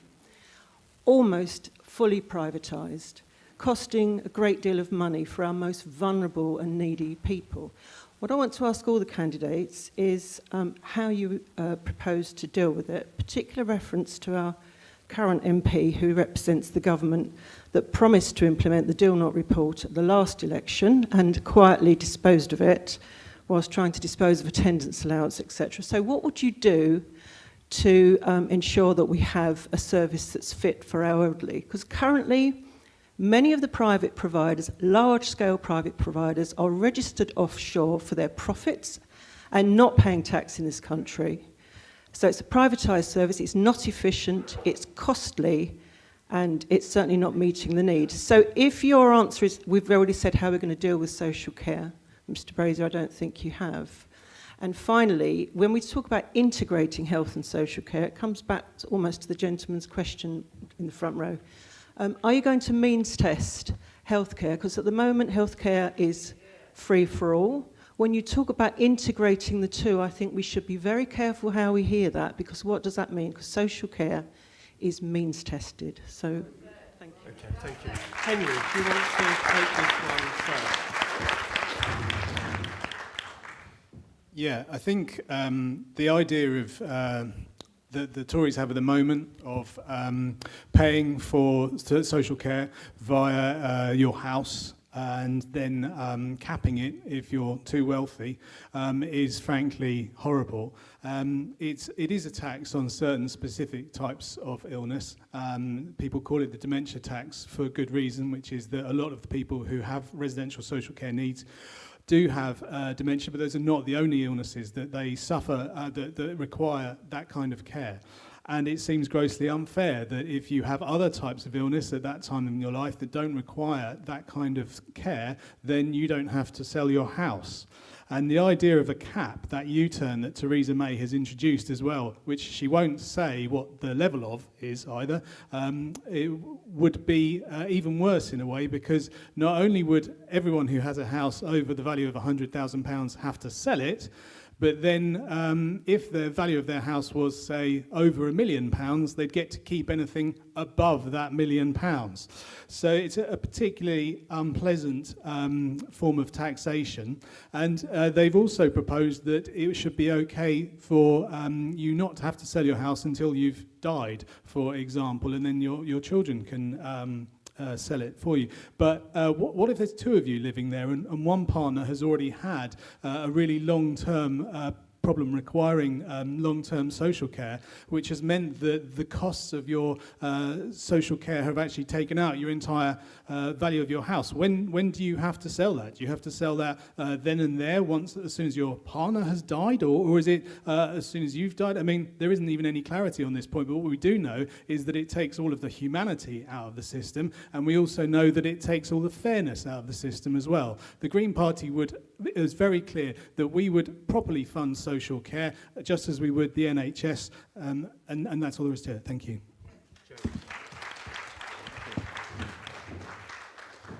Trish, good evening, and thank you for your question.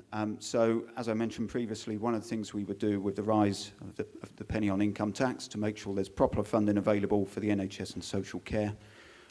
We would also, we're in agreement with the Deal Not report and the capping of £72,000. But beyond that, that's when the state comes in. The way to solve this is not what's written in the Conservative Party manifesto, which has created so much heartache and so much uncertainty amongst people in this country. And I think that is a clear example of either they weren't thinking about what the impact would be, or they just simply didn't care. And part of me thinks it's probably more of the latter than the former. And I think what it's done, again, as I mentioned previously, it's left a lot of people in this country who are caring at home for loved ones now very concerned. There was a lady phoned into LBC Radio last week, or the week before when this was announced, in tears, very concerned about what it means for them. Because should their loved ones pass away, what happens to the house? And I think it's quite reflective of where the Conservatives want to take this country. And it takes all the humanity out of it, it takes out all the care. And that's what we need to get back in. And the other thing that we would do, we would take away the public sector cap on pay for social care workers and make sure that their salaries are increased in line, at least with inflation. For those who are caring at home, we would also raise the amount by which carers' allowance can come in. So at the moment, I think it's £110 per week. We would raise that because we don't think that there is enough emphasis on carers at home, not just professional carers, but carers at home. So that's exactly what we would do.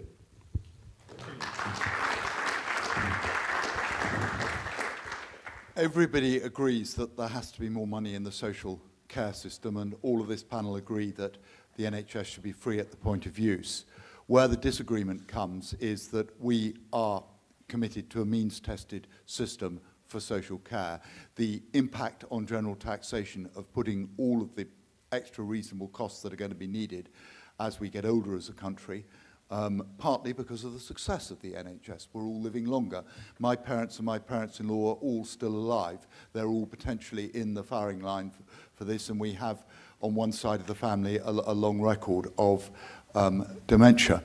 The issue that that you raised, the Dilnot report, it is quite true. There was a pledge in the last Conservative manifesto to do it by the end of what would have been the then Parliament. We made it clear in this manifesto that we don't think the Dilnot report is affordable, the 72,000 cap. The current arrangement is actually extremely muddled. If you take a couple, for example, one of whom has to go into a nursing home and the other of whom never goes into a nursing home, there will be no loss to the children. They will get the entire estate when the second spouse dies. If, on the other hand, both the father and the mother go into a nursing home, they lose the lot, apart from the final 26,500. So the present situation isn't all that clever. We are committed to reviewing it. The first 100k rather than 26.5 will be exempted, but in future the House will be taken into account. But Henry, please be clear, there is no lack of clarity on this point. Nobody will have to sell their house while one or other of a couple are still living in it. The issue is what happens to the estate after death. The Liberal Democrats seem to be talking about £6 billion for all of healthcare. Well, the Labour Party's pledge is £8 billion for social care throughout the first Parliament and £1 billion in the first year, because we are in absolute crisis. And it's all very well everyone giving these sort of anecdotes about people who phone into radio stations, but my grandmother, who's 97, is in this situation at the moment. So I live with the situation. Me and my mum have to sort her out, and we kind of alternate our visits to fit in with what we can afford, which is costing us over £1,000 a week, which is not something we can sustain. The carers are supposed to stay for about 15 minutes, and they get very distressed about that. We were talking to Rachel earlier about carers only having that long. Their travel care costs aren't paid, which is something we've also pledged in our manifesto. It's about recognising and hearing from real people who do that job, seeing them on the doorsteps and implementing their advice, not just sort of telling them what we think those kinds of people should be doing. It's about our lived experience. And I'm a real person who is a single parent and has to deal with these things in my real life every single day. So when I'm voting on these things in Parliament, it will be from my real lived experience, unlike perhaps some of the other people on the panel. When I was in a Radio Kent interview with the Folkestone Hythe MP, Damien Collins, a couple of weeks ago, he suggested that people were really willing to take up the new offer by the Tories of a year's unpaid leave for carers. Anybody here who's knocked on the door of someone on their knees crying in poverty, who cannot afford to take a lovely year's holiday to do the job that they're, that is killing them because they're so stressed, they don't get a rest, they don't have any money, they can't leave the house, knows that that is ridiculous. And it's not a gift to us to have to do that for our relatives. We need properly funded social care from professionals, and we can afford it.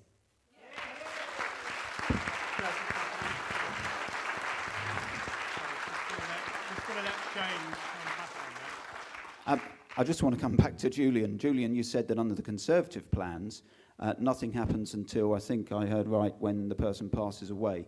But can you please clarify, in a situation where that person is being cared for at home, what happens to the person who's still in the home? That's the issue. You have not cleared up, and Theresa May certainly has not cleared up, even with a U-turn, what happens to the carer at home? While either party is still alive, the home will not be sold. We've made repeatedly, if you look at the statement and at the manifesto, it says repeatedly that nobody's home will be sold from under them. It's as simple as that. The charge will be on the estate. What happens when they pass away? What happens to the person in the home who's left with the home? The carer, beg your pardon, the carer, yes. Well, the home won't have to be sold while that person is alive. If you're talking about a couple where one of the two goes into a home and the other one doesn't, the carer looks after them.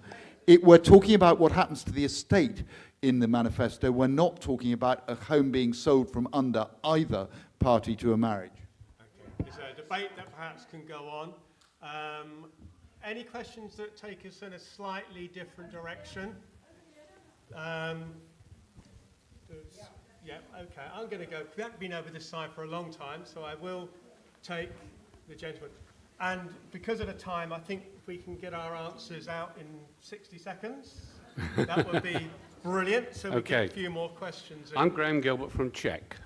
I would like to pose a question on how our hospital, the K&C, can possibly be downgraded based on the fact that we are in the largest population area from Herne Bay, Faversham, Canterbury, Dover.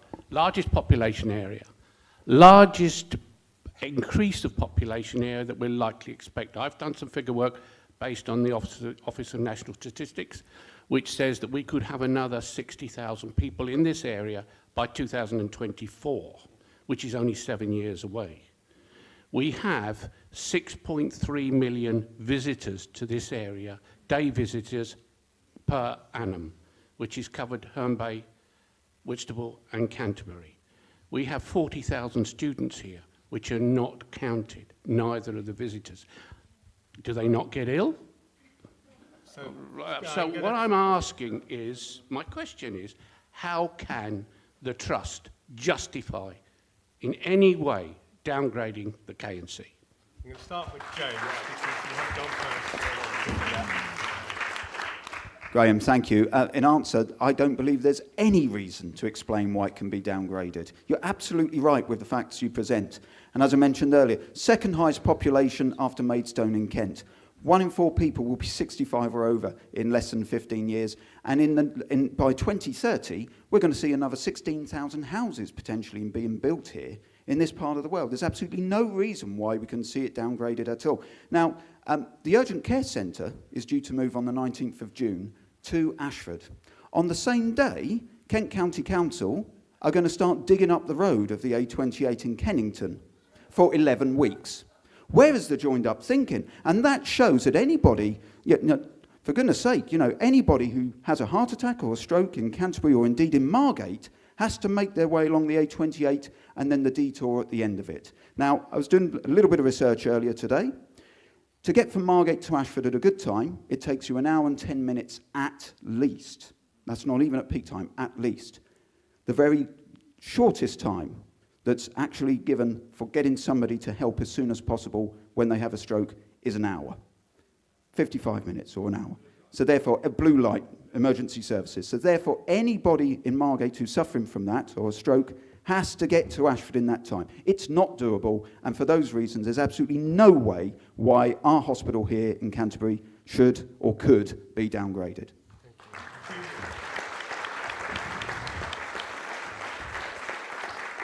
Well, I thoroughly agree Canterbury's the right place. When I asked ECHA 20 years ago how they could possibly defend the claim that there were more deprived and elderly people in Thanet than in Canterbury, and sent them the ONS statistics, they said, yes, there's a greater concentration, which is the words they'd use because they live closer together.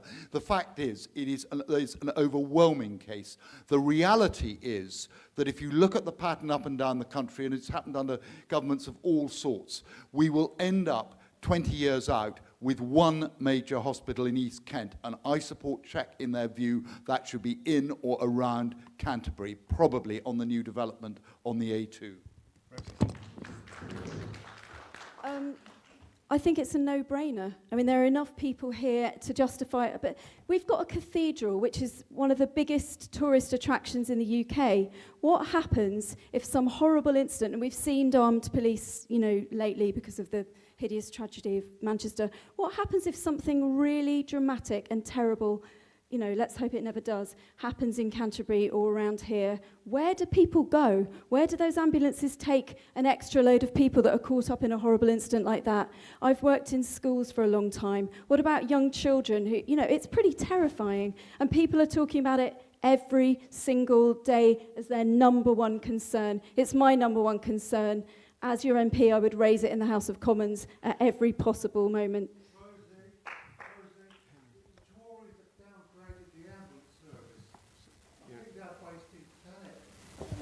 Yeah, okay, Henry.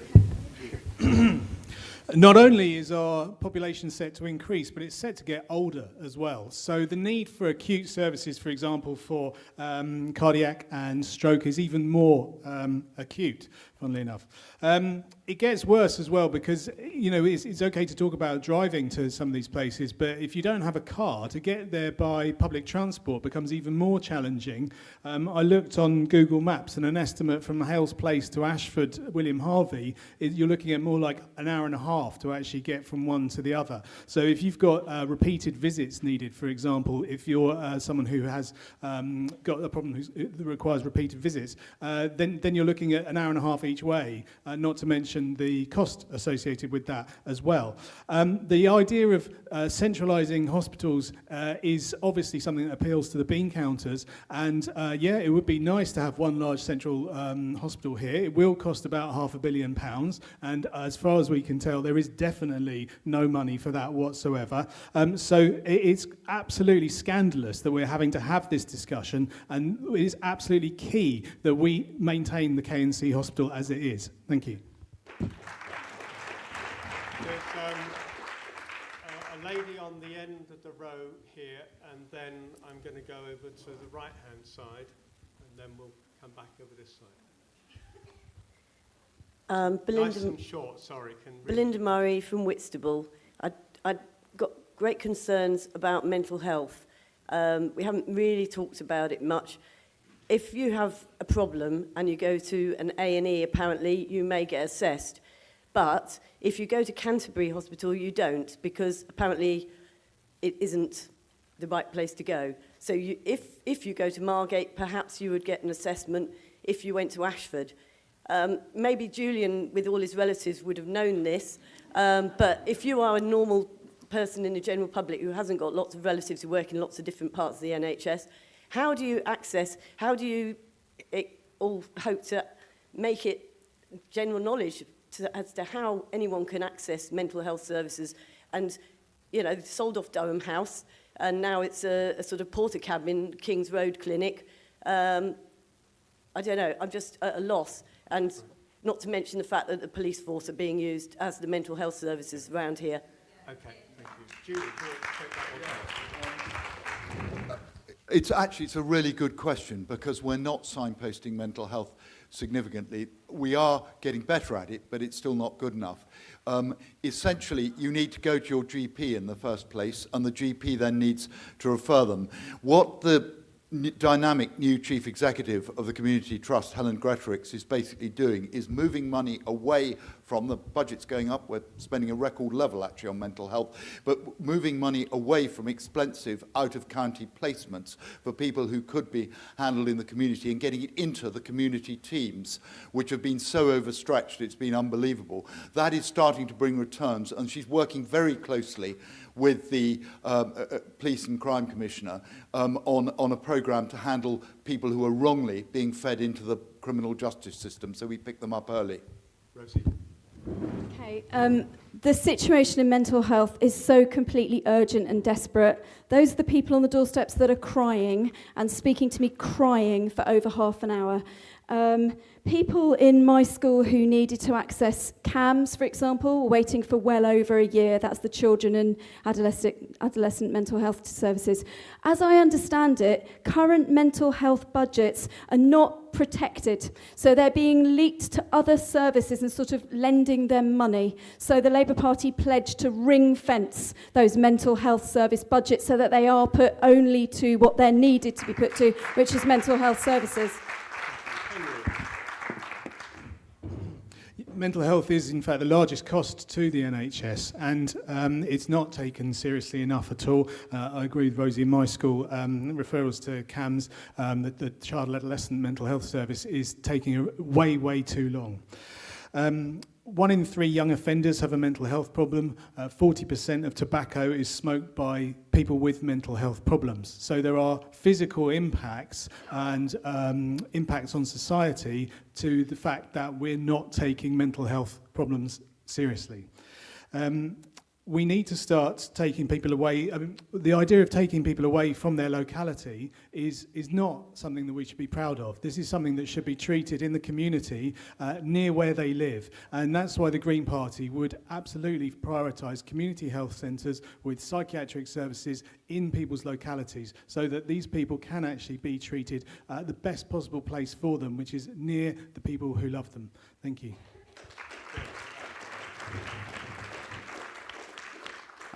Absolutely, we too. As part of the penny on income tax, £1 billion of that will go to mental health nationally. When you see that 1 in 4 people in their lifetime will suffer from a mental health illness, and the Mental Health Foundation very recently put that at 2 in 3 adults. I just want to read this as well, because this came to all of us as candidates. It's from the Children's Society. 1 in 10 young people aged between 5 and 16 have a clinically diagnosed mental health problem, which means about 1,400 children. That's just in Canterbury. 1,400 kids in Canterbury have been diagnosed with a mental health problem. And that, for me, really puts this into perspective. And that's why we need to raise the awareness and need to make sure that we've got the proper funding and support, not just locally, but nationally as well, to address mental health and to ensure that it's got the same level of parity as physical health. The other thing that does concern me, and as part of that programme, we will raise awareness and we will also make sure that people are not pushed around the country for treatment elsewhere. It has to be done locally. But the other thing that does concern me is the movement to what's called the personal independence payment. And that we have a situation, the PIP, where there are a lot of people suffering from a mental health illness who have to be reassessed. And the threshold for that has been raised as part of the movement that comes in at the end of the year. And that really does concern me because I'm very concerned that a lot of people suffering from a mental health illness will just fall out of the system altogether. When I was a councillor, I came across people who had fallen out of the system, and that was before the PIP comes in. So if I'm elected as MP, I would look to do something like that, as I would hope that everybody would look to do something to address that, that decision. Thank you. Thank you. Right, let's try and keep the questions quick. I know there's a couple of people in blue on the right-hand side. I think there's the person about 5 rows back in the middle first. Yep, that's... Yep.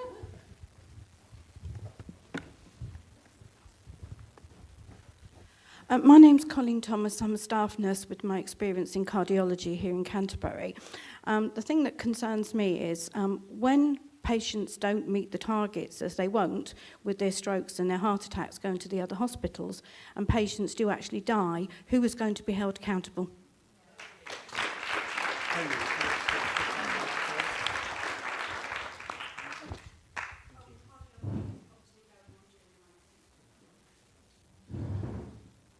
The government should be held accountable. There was a report by the School of Tropical Medicine which attributed 30,000 deaths in 2010, I think it was, directly to NHS cuts. So they eliminated all of the other reasons for excess deaths, such as particularly cold winter or particularly bad flu, and instead were able to identify 30,000 deaths as being directly attributable to the cuts to the NHS budget. For me, there is only one person responsible, well, only one group of people responsible for that. That is the government in charge at the time. Thank you. Yeah, I'm always suspicious when I hear about targets and league tables in hospitals or indeed schools as well. My wife is a primary school teacher and I hear that all the time. When it comes to hospitals, no member of staff in the hospital should be held accountable in this particular situation. We should not be driven by league tables or targets per se in the National Health Service. The whole fundamental principle of the National Health Service is to provide assistance, health, care for those who need it the most. If that's being delivered, that should be good enough. And we should therefore not be putting pressure on members of staff to ensure that they hit particular targets and then feel compelled to meet them. If there is anybody who should be meeting a target, it's the Secretary of State for Health to make sure that enough money's going into the health sector to make sure that it's working properly. Thank you for the question, Colleen. Well, the answer is it certainly isn't you, because you're clearly keeping people alive and saving their health and everything, which is fantastic. Thank you. Jeremy Hunt should be held accountable, and nobody in this room, because a lot of us are joining with Check and marching and holding our government to account, which is what we have to do. We have to be really loud about this, say it's not good enough, and make sure, like I will as your MP, that the government are doing something about it. We just need to put more money in and help people like you to save more lives. It doesn't matter about targets. I agree with the earlier speakers. It is the government of the day that's responsible, which is why I was against the earlier suggestion that we should depoliticise the NHS. The government of the day is responsible for delivering the NHS. The move of your facilities, the crucial move of several groups of facilities, has to be consulted on. We've got a cessation because of Purdah and the election. It has to be consulted on. They can do, if it lasts for more than 90 days by law, it has to be consulted on. I suspect it'll be done with the SDP. If I'm re-elected as your MP, believe me, I should be making the case very, very strongly that they've got to stop looking at the age of the buildings and the rest of it and ask themselves, where is the logistic heart of East Kent?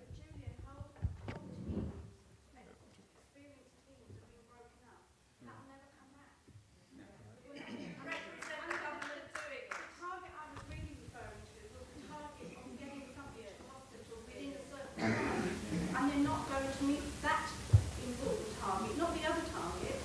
They're not going to get to these hospitals in time with the road structure as it is. And who, locally I meant, is going to be held responsible for making these patients go to hospital when they're not going to get there in time for treatment. And I'm not apologising for being passionate about it. You're quite right.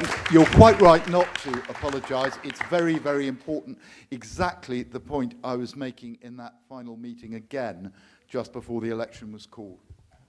Right, I want to get some more questions. We're going to run over time, so I hope you will just bear with me. There is one up on the left. There's lots of hands up over here. There hasn't been much this side. You're either not... So there's a gentleman at the back there. Thank you very much. Martin Via, member of Check Committee. Can I refer back to the Sustainability and Transformation Plan? This hangs like a black cloud over our hospital and will almost certainly, unless we can persuade the government otherwise, will result in the Kent and Canterbury reduced to a cottage hospital only. Now, the various agencies which have been developing this plan have been doing so for over a year without any local democratic input or influence at all. And my question to the members of the panel is, if elected, what will they do to ensure that there is enough local democratic input into the management of the services, which obviously local people here and local people well beyond these walls want to see in their health services. Rosie, do you want to pick that up? Thanks for your question, Councillor Vi. I think the really important thing is that none of us here are experts on healthcare, but there are plenty sitting out there. We've all been, well, I certainly, me and my family have been a patient of the NHS all of my life, but we do need to consult with people who know what they're talking about and also consult with voters and the public. And as your MP, I've said before that I would absolutely hold consultation processes and talk to people regularly. They can tell me what they think we should be doing. And then we stand up in Parliament and make sure that we get what we need. James.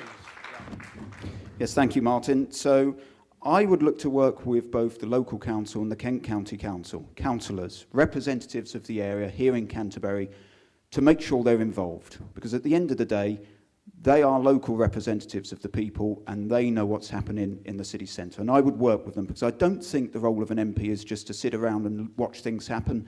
The role of an MP is to make things happen. So I would work with them very closely.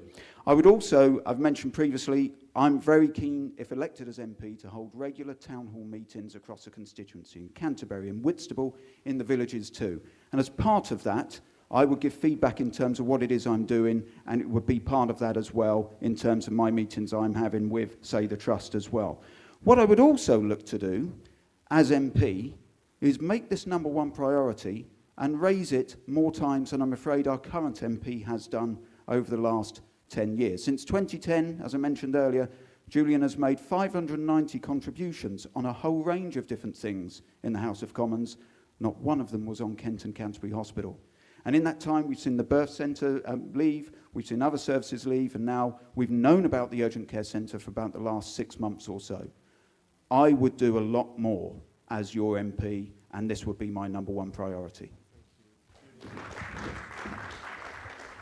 As a backbencher in the governing party, you don't make progress by shouting in the House of Commons. My website is covered with accounts of the meetings and the various things I've written. And actually, I did make a speech on the need for a medical school here in Canterbury only a few months ago, and it's on a link on my website. But to answer your question directly, they're required by law to consult. We had the first stage of it when we had at Westgate Hall a sort of preliminary meeting in which they set out the generic fabric of the SDP, and Helen Whately and I raised a number of objections to the structure, of which the worst of all was that it's only looking 5 years ahead, which is preposterous. The whole problem with the last one, 15 years ago, was that it only looked 5 years forward, and we've ended up with 2.5 acute hospitals, which is why we're in the muddle now. We have got to press them throughout that process. They will continue to come to Parliament to see Kent MPs, but we've got to have open meetings for the public. And they're required to have those by law, but I will be pushing for them to have more of them. Thank you. Really quick, I'm going to take one last question. Can I say something on that question, Stephen? I'm trying to beat the time. Okay, I'll do what I can. Consultation doesn't seem to mean a great deal these days, does it? It seems to be a useful term, which means you can ignore people. And as your MP, I will do everything I can to try and make sure this doesn't happen. I've actually already written to Theresa May about the KNC Hospital, and you can see my letter on Facebook, on our Facebook page now. So I know that other people on the panel haven't done that, but I have. Democratic accountability is an interesting idea. It's actually quite important, but I don't think it happens with the current arrangement. One thing I would say is that the Kent County Council does have a legal responsibility for the public health of the people of Kent now. So they can be and should be held to account for the state of the public health of our county. And I think that does include whether or not we do have an urgent care centre and the acute services that we actually deserve and need.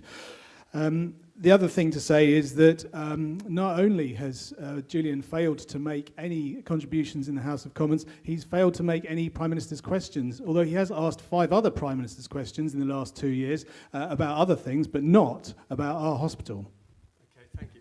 I'm going to disappoint loads of people, but there is one person at the back there. I think you've got a white jacket or a white top on. And this has to be a last one. It's got to be a really quick answer and a quick question, please. Thank you very much, Paul Marsh. One question to you all. I have my own political sway in where I'm going to vote, and it's probably the least popular person here on the panel, actually. But my question is to all of you is if there was one thing that you completely disagree with your party leader and in terms of a policy, what would that be? Lovely question to finish with. And I'm actually going to ask Julian to start that because on my reckoning you haven't been first.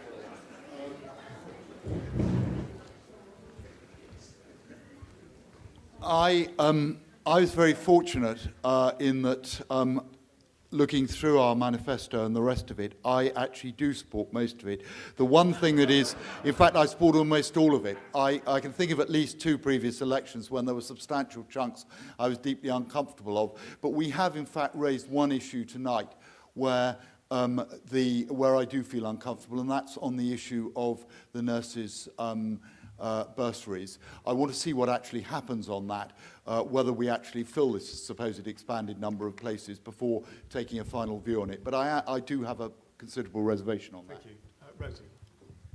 I'm sorry, I'm going to be really boring, but I love our manifesto and I don't disagree with any of the policies. I genuinely don't. I can't think of anything.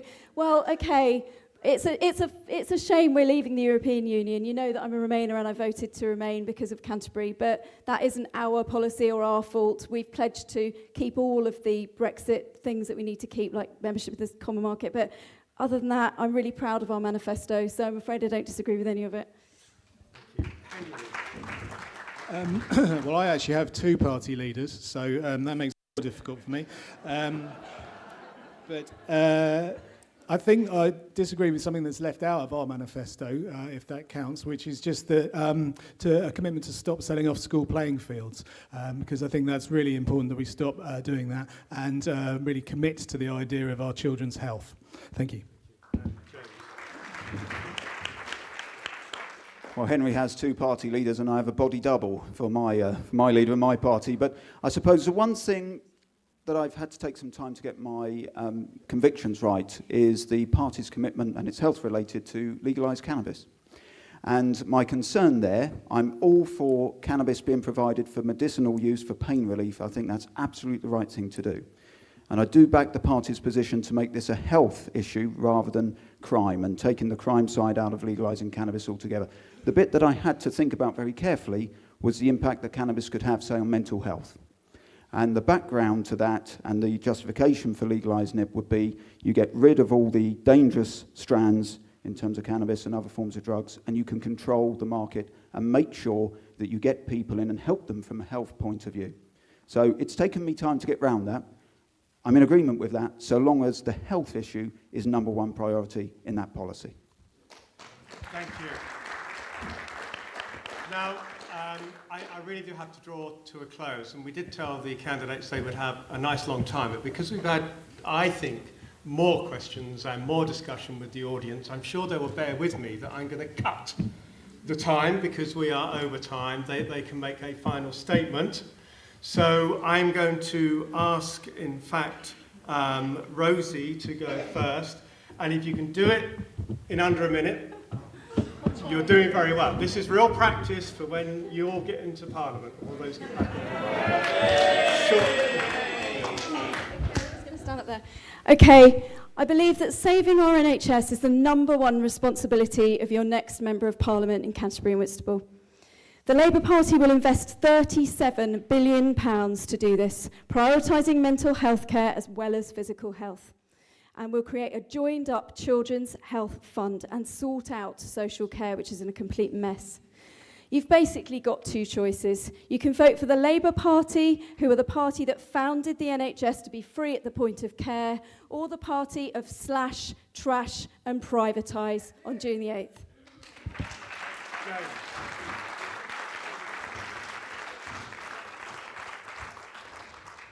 Well, as your local MP, I would make number 1 priority saving the Kent and Canterbury Hospital. It absolutely has to stay, both for us all here today and for future generations. There is absolutely no justification whatsoever in seeing the hospital go for the reasons we've heard earlier. This is an expanding district, and we need it here to stay.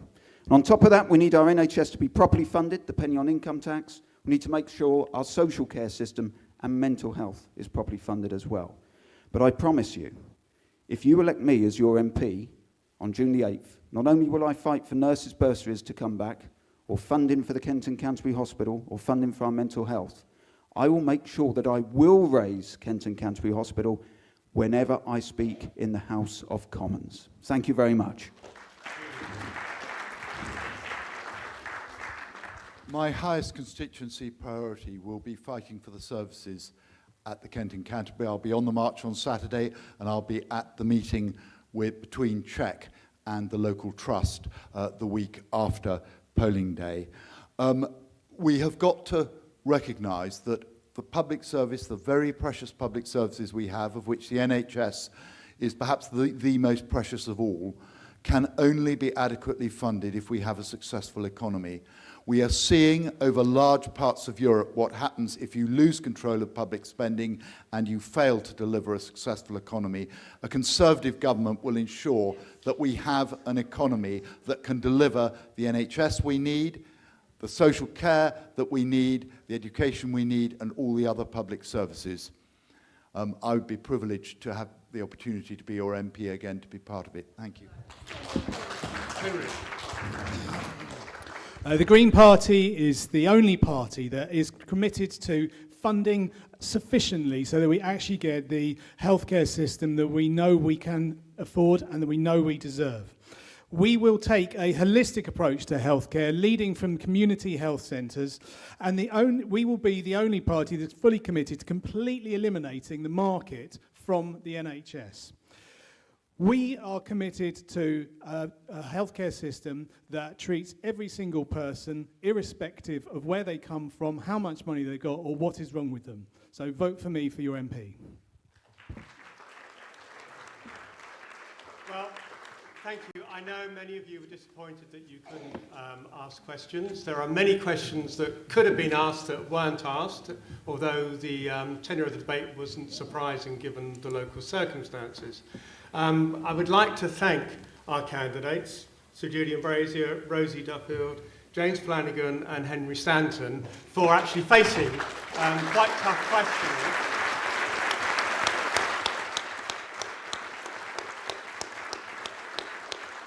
And just to say that obviously the nice thing about politicians and even candidates is that they're on public view. So if you didn't ask your question tonight, there may be other opportunities for you to address those questions to them before June the 8th and Election Day. I'd like to thank you for being a very good audience, not too rowdy, and for listening to people's answers.